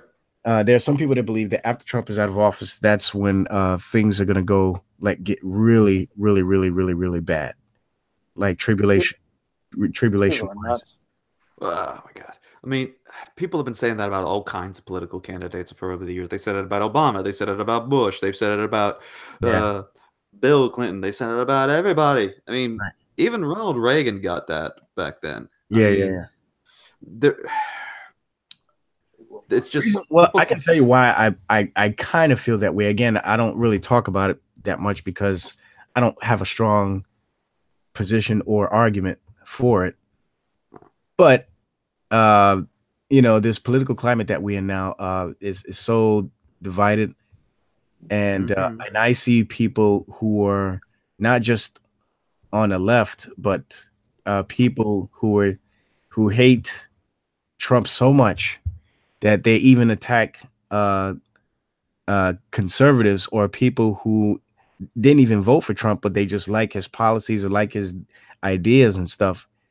And I see it's particularly the left getting so desperate, especially with the midterms coming up, and so violent towards people who support Trump or just agree with Trump in some areas, that I think that out of spite, when he's done with office, that we're going to have somebody either in office or maybe another power that's going to be so completely contrary to everything we believe in, only out of spite of what's happening under this administration. And that's why I wonder. Now, again, I can't prove that, but I'm basing that off of the actions that I'm seeing on the people on the left, and so I'm wondering. I don't know, what your thoughts are. Again, I'm not being dogmatic about anything, but it just seems like it's going to get crazy within the next 6 years.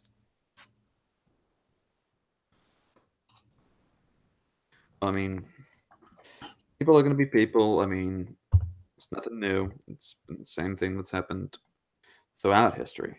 So, to me, I'm not too worried about it. I mean, people are extremely vitriolic about all kinds of things. I mean,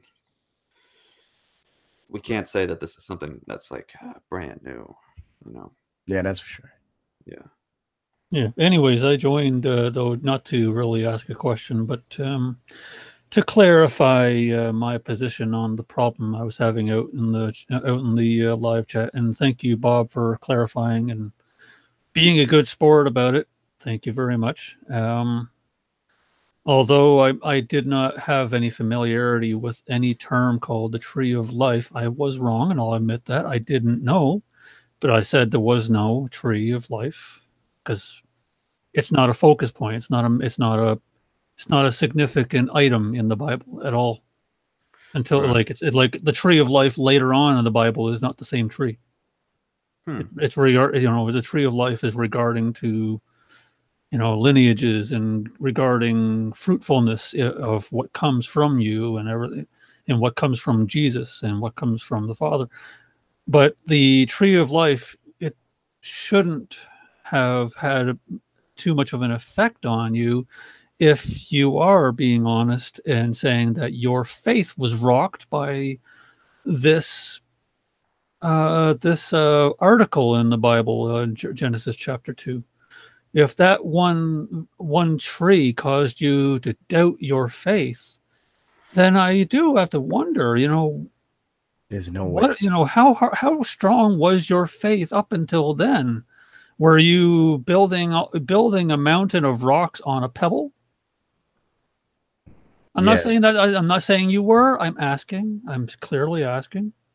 Because if all it takes is for that one pebble underneath a ton of rocks to be removed for it all to collapse, one has to wonder, his faith was not on a rock; it was on sand. And so I'm not going to go into the Jesus rock thing, but you're right. Anyways, so I don't want to bring it up as a mockery. I'm sorry, Bob, but that's why I reacted the way I did, because clearly either you never had a faith or it's ridiculous. And Peter said that if you were of us, you would never have left us.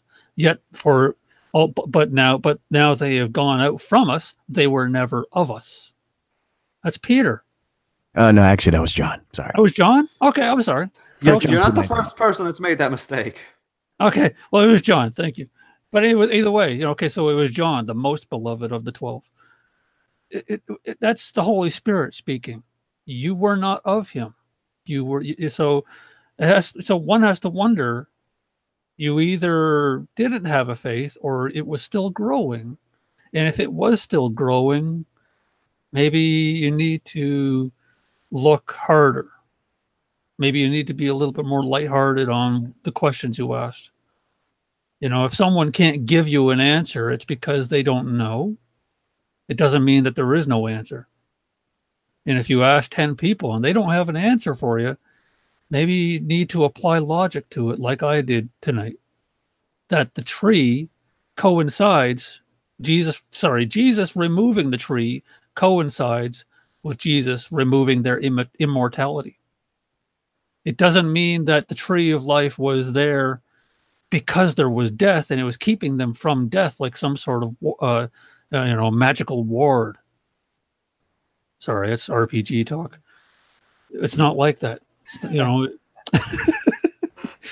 It's simply, it could have been the only food they ate because they couldn't eat from the tree. Yeah. Of the knowledge of good and evil. Or it could just be a symbolic tree and not an actual tree. Like I said earlier, the Bible says the green herb, the waters, the blood. It's not talking about one single item. It could be talking about a broad spectrum of items.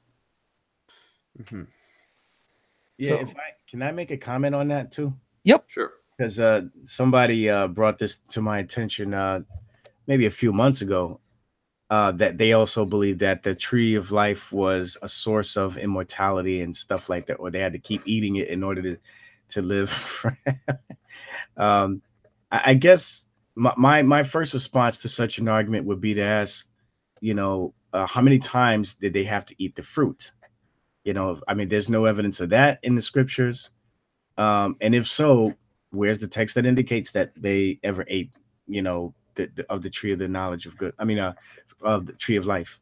If you look at verse 22 of, I think is chapter 3, let me just verify it. Yeah, I think it's chapter 3. Chapter 3 says, of verse 22, and the Lord God said, behold, the man is become as one of us to know good and evil.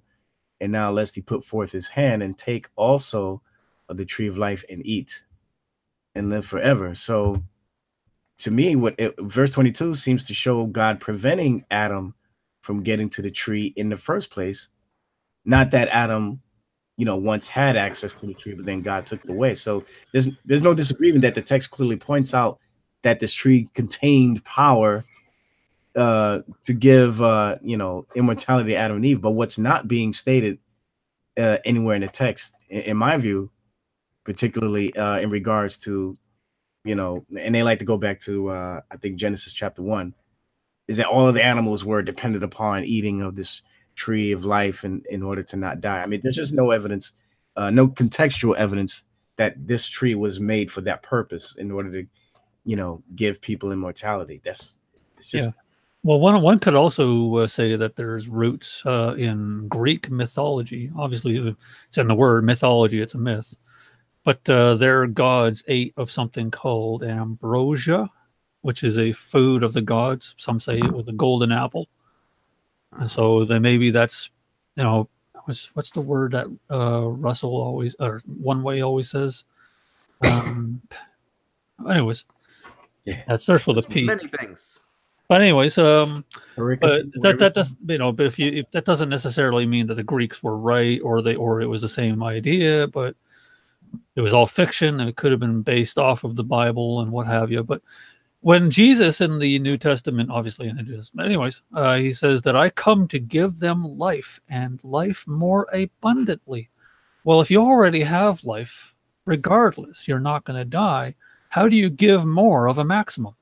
Oh, that's my next question to RC. Well, let's hold off on that question there. Okay. Because I got to get to some of the people in the chat, in the live chat. The chat. Let's see. Okay, so we got about almost an hour before we got to shut things down for the night. So let's go ahead and take a look. I said if y'all had questions, go ahead, bring them up. There's 8 people watching. This is what this is what I don't get. Like if y'all watching me, do y'all know what I ask a question? This is the one time y'all get a chance to. Come on, chillax, relax, express yourself. as the song once said. Ah, great. We got Veckel singing. Now we're all doomed and we're going to die and we're going to go deaf. I'm just kidding. But no, seriously. Yeah, if you got questions, feel free to ask. I mean, I'm not going to, be a meanie, stinky poopy pants to you. I mean, just be free to, yeah, just ask your stuff. And so the first question we're going to be dealing with on our return is to Tulip Doctrines of Grace, which asks, your take on King Saul. We know how he died. 1 Chronicles 10, verse 13 through 14, which we'll read. Oh, man. Just choked there. 1 Chronicles chapter 10, verses 13 through 14. So Saul died for his transgression, which he committed against the Lord, even against the word of the Lord, which he kept not, and also for asking counsel of one that had a familiar spirit to inquire of it. Inquire not of the Lord. Therefore he slew him and turned the kingdom unto David, son of Jesse. Now, what was? Oh yeah, I forgot. There's more to the question than just that. Why? I take it that Saul is a lost person. Is that your view? I'm assuming he means, is that your view? Because he said, why is your view? Oh, what is your view? Okay, he put the clarification there. I mean, I don't know. It could be not saved. I mean, certainly that was an act he decided to go against when he tried to reach out to these different oracles of different religions to contact with the familiar spirit of Samuel. So, I mean, yeah, there's that.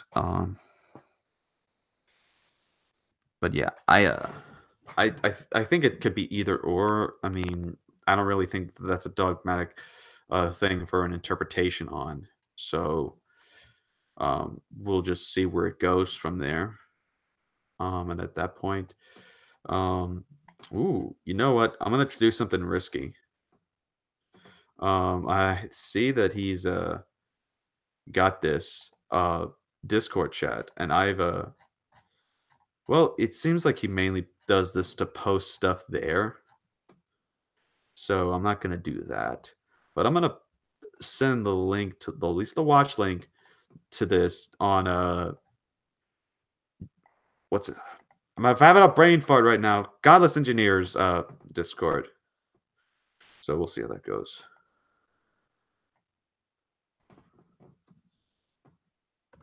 All right. So anyways, I also gotta use the restroom for a bit. So for a second, we're gonna take a quick commercial. We're gonna take a quick break and give you the Remy and Veckel show for about a few seconds while I go do this. So let's do this in style then as we make this transition.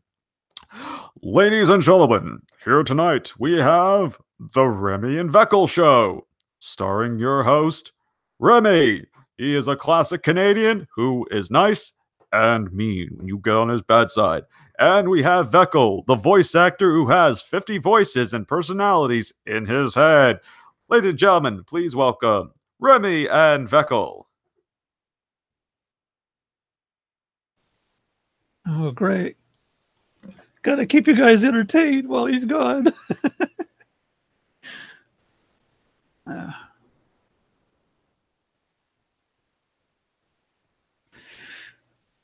Yeah, I'm neither Arminian nor Calvinist myself because I don't really want to be labeled under either. I disagree with parts of both myself. All right.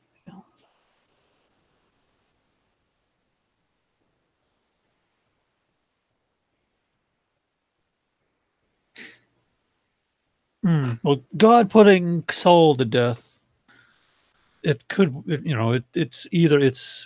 goes both ways by his own hand. God is the one who made the events happen that led up to his desperate last move to kill himself. I've never actually put it to a piece of paper and figured out which parts I don't agree with. Mostly, I don't agree with how Calvinism is. I heard Calvinism, and I don't agree with how Calvinists debate and fight I do not agree with their assumptions against anybody who's not a Calvinist in general, Mm-hmm. because there's a lot of things that both Arminians and Calvinists agree with, but I have done studies, and it's pretty funny and also depressing how many things you guys do connect on. It's because no Arminian that I've ever listened to who debates a Calvinist says that they will tell Jesus, "No, I'm going to heaven." None of them. And yet the majority, or at least the loudest Calvinists will say, "But you think that you have the free will to tell God where you're going." It's like, no, they don't. That you can ask them yourself. What they think is free will is, I have the free will to choose to do this particular sin at this very second, and then deal with God later. Mm-hmm. That's all it means. But you guys, like a lot of Calvinists make it sound like, no, you think at this very moment, I'm going to go to heaven and God has to bend his will to you. No, I've never heard an Arminian say that. And yet every time a Calvinist gets sick of the argument and says, well, you're just an Arminian. It's like, or you're a libertarian. It's like, wow, you're just so. That's why I've done some studying in the one verse that Paul says, I think it's in Romans, that he was saying, I have not baptized any of you. Nay, I have baptized Titus and Bardicus or something like that. None here should call themselves under any other name but Christ, for is Christ divided. Now, if you want to label yourself under someone who died as a name, as John Calvin, you're using his name. That's fine by me. I prefer people who say, well, I'm a Reform. That's great. I like that.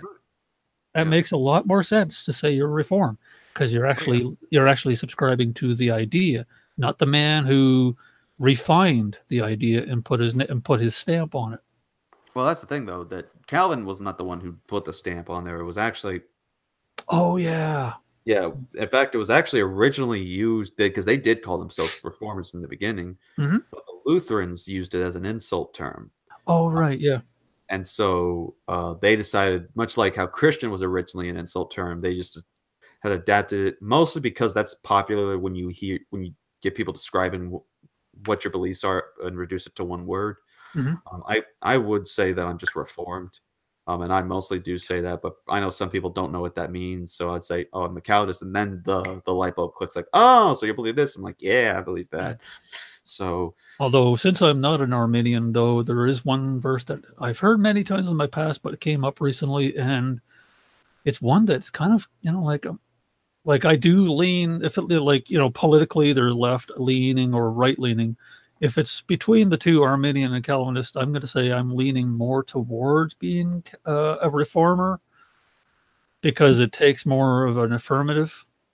Yeah. But there's one verse that I don't know I don't know where, but it's been quoted as saying that it is impossible for those who have tasted of the fountain of life to return, or something like that. And I'm like, yeah. So how is it that somebody who's saved by the glory and grace and the free gift of Jesus had tasted something but cannot return? It doesn't make sense. Right. I was actually looking into this. There's a book from a reformer called Tough Topics, and I forget if it was volume 1 or volume 2. But he goes over, does Hebrews teach you can lose yourself? Oh yeah, it was volume 1. That was the very first one that he made that deals with this. And he goes over it very much exegetically. And when I read it, it basically described that the people aren't actually believers in that passage, but rather they're people who have tasted basically hearing of the gospel and getting some of the common grace that is talked about, the things that are basically a blessing from heaven onto people and such. This is just vague off the top of my head. I could go to the book and actually demonstrate what his exegesis is, but he basically describes these are people that are seeing and hearing the word of God, hearing the gospel, and also at the same time receiving the what we would call common graces from God unto people. And they have all that, and they say all that, and plus, not to mention that they see the creation, and of course, as Romans says that all men know God exists. That then they still reject him even after that, and that's because they've seen if that was not going to convince them. Then at that point, there was no they weren't going to be able to go to it. This is pretty much what we would call at that point the reprobate, where it's basically saying, the person that is unable to be regenerate in his future. So that's basically what we get from that if we read it in the entirety of the context of that passage and read very carefully at what the words are saying. At least that's how I'm interpreting it. Yeah, you have a question. Why is it that a university such as Yale is named after a demon? I have no idea. I don't think they intentionally meant to do that. So I mean, I don't know. I mean, I don't look into why Yale does these things. I mean, it's definitely interesting though. But yeah. Yeah, like I'm not personally sorry. Going back to the those who have tasted of life topic, I'm no longer looking for ammo to shoot at Calvinists, but I will help those who are struggling against Calvinists I try to help people who are against Calvinists to see where they're blowing it out of proportion, and I did that recently in Sherry Love's room a few weeks ago, and because there's major problems and foresights and oversights on both sides. But oh shoot, where was I going? Well, we got to get to Go ahead. Yeah, we got to get to some of the other people in here, or at least in the live chat. Well, that's the thing. We don't really have much people in the live chat submitting questions. So, oh, we had okay, there's Fanboy. Yeah, we have a lone tulip. Boy. Right. So, yeah, since we don't really have much in the live chat for people asking questions, I mean, there's really not much to do, especially considering that there's not much of a big turnout here. So we're gonna have to unfortunately make this early call at night, so that way anyone else can do some stuff before they got to get ready for plans they got to do tomorrow. So all right, so Willie is asking, what do you think? What's your take on Bigfoot? Is he talking about the truck? I could talk. No, he's talking about my cousin.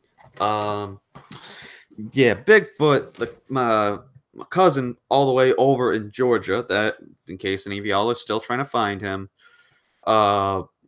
he's a good guy. He's in sales. He's in accounting, and he's a very decent fella. Don't see what the whole fuss is about him though. So I mean, he's a good guy. He brought me candy one time, and he brought me a PlayStation. I can't thank him enough for that PlayStation. I mean, Bigfoot is just absolutely amazing. So yeah, enough of that silly nonsense. Let's go ahead and go to I had to mix everything up because History Net and everyone else dropped out. Veckel, you're the first person who gets to ask a question. Vikal. Vakol. Vekol. Well, I tried saying it in different accents.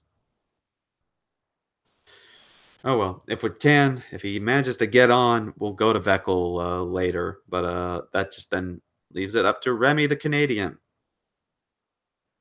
Oh, I didn't come on with any questions. I just came on to elaborate. Oh yeah, I forgot about that. But I did kind of ask the question, and Veckel wanted to know it too. How is it? What does Jesus mean when he said, "I came to give people life and to give it more abundantly"? To give people life, he gave to give more abundantly. What verse is that? I'd have to Google it. Give me a moment here. We all have to Google it. Oh, he meant the hybrid. Oh, the Wyvern guy when he's talking about Bigfoot. John 10, verse 10, I think. 10 verse 10. Okay, I'll have to take a look at it. I came, yeah, okay. And it reads, I'll use the NASB. The thief comes only to steal and to kill and destroy. I came that they may have life and have it more abundantly.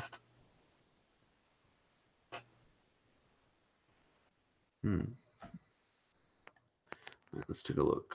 John chapter 10, verse 10. All right, folks. First time we decided out of the whole hours we've been running this. Oh, snap.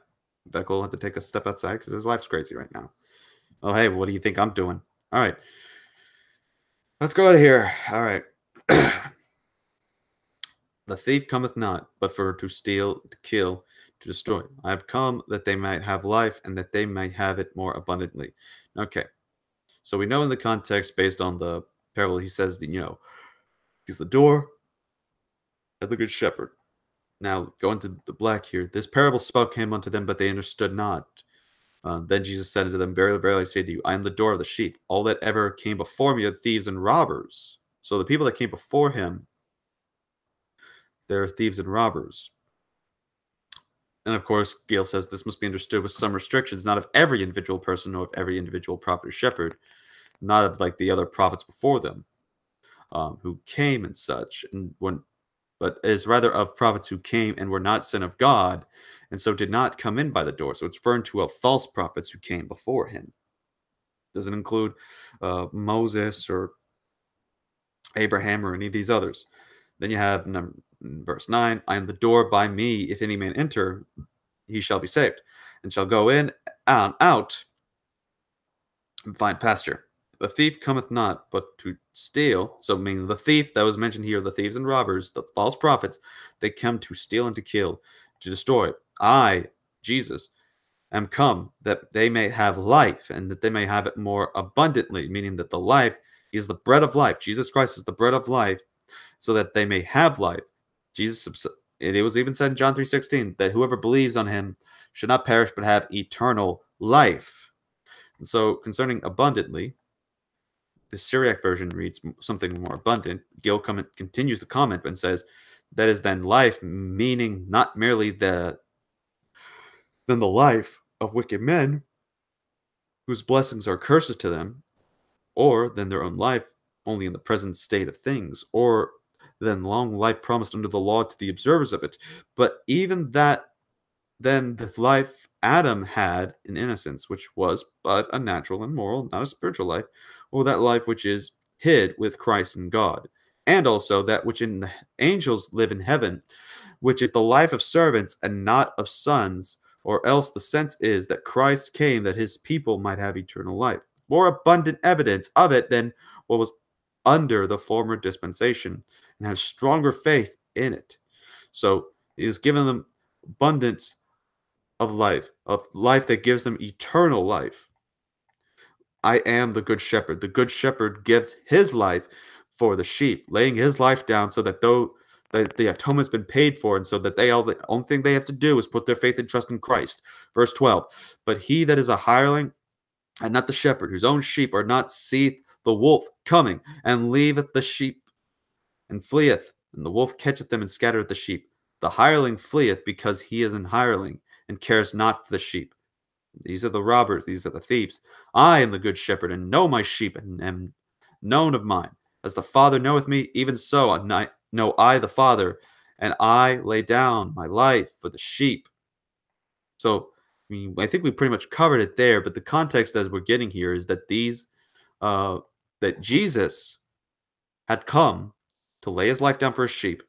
He's come to lay his life down and to give life, so that whoever believes in him shall have eternal life, so that they are not dead in their trespasses and sins anymore, but rather they are born again and given new life. John 3, you must be born again, a new life.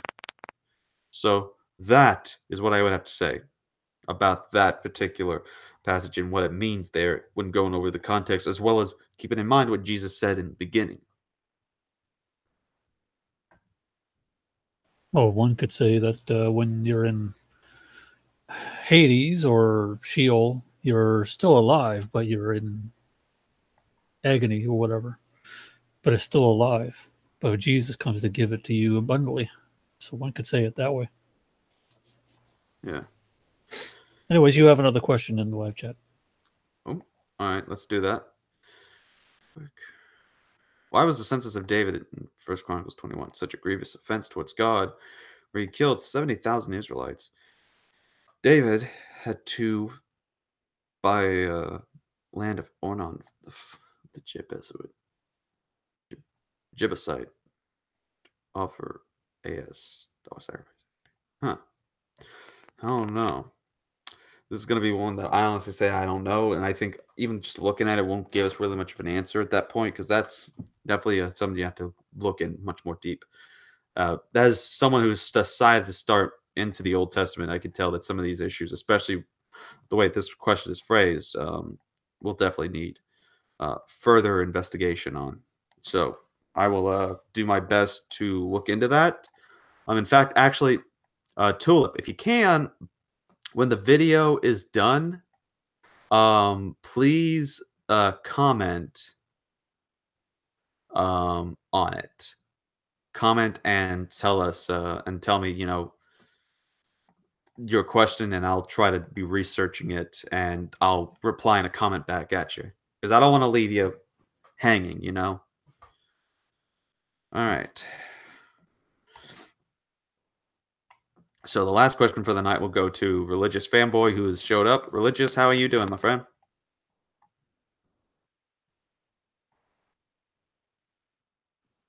I'm doing good. How are you? I'm doing pretty fine, pretty fine. Better. Well, I hope things get better for you soon. And my question was, I was wondering if, like, through voice acting or throughout this, through, like, during your work times, like on break or like after your work shifts, wondering if there have been like any like interesting like ministry opportunities that you had and stuff. Well, I've had conversations before with an atheist coworker of mine, and he'll say, "You believe in a fictional fairy tale? Jesus doesn't exist," and I just get like responding with him, and it was just, he'll say, "Okay, I got you. Like there's times he'll admit like that he's definitely have researched and know a lot more. He sometimes like to tease me with that. But I mean, I get on the seriousness, and at that point, he said, "Okay, calm down." But we do engage in times of discussion. There's times I minister to one guy, and we'll talk about the faith sometimes. And then there's another guy that we do the same thing, but I've helped given him literature, and I actually gave him Bible one time, and he actually one day I found him reading it whenever we went off of work. Whenever we were out, he was like, holding in his hand, and was trying to read it, because it was one of them small print outreach Bibles, and so he was, actually involved in the page. I think it was at Genesis 30. So he decided. I asked him, what you reading there? And he's like, the Bible is that one you gave me, and he's just like, taking a look and reading at where he's at. So. Yeah, I mean, there's plenty of times that I've had an opportunity to evangelize, and I would encourage that for anybody. Something I really enjoy is just kind of like going out in like public places and just kind of like sitting around just observing and like waiting, like praying and waiting for like opportunities. It's just kind of fun, like the kind of like spontaneous opportunities like you're presented with in those situations. It's fun. Yeah. Thanks for sending me a link. I appreciate it and stuff. Yeah, no problem, man. All right, so we're gonna take off for the night. So yeah, sorry folks, but I mean, we don't got as much questions going on. I will answer this last one though. The work I do is basically one is camera operating for a local news station, and the other is for caretaking as a caretaker. So that'd be the two jobs I got.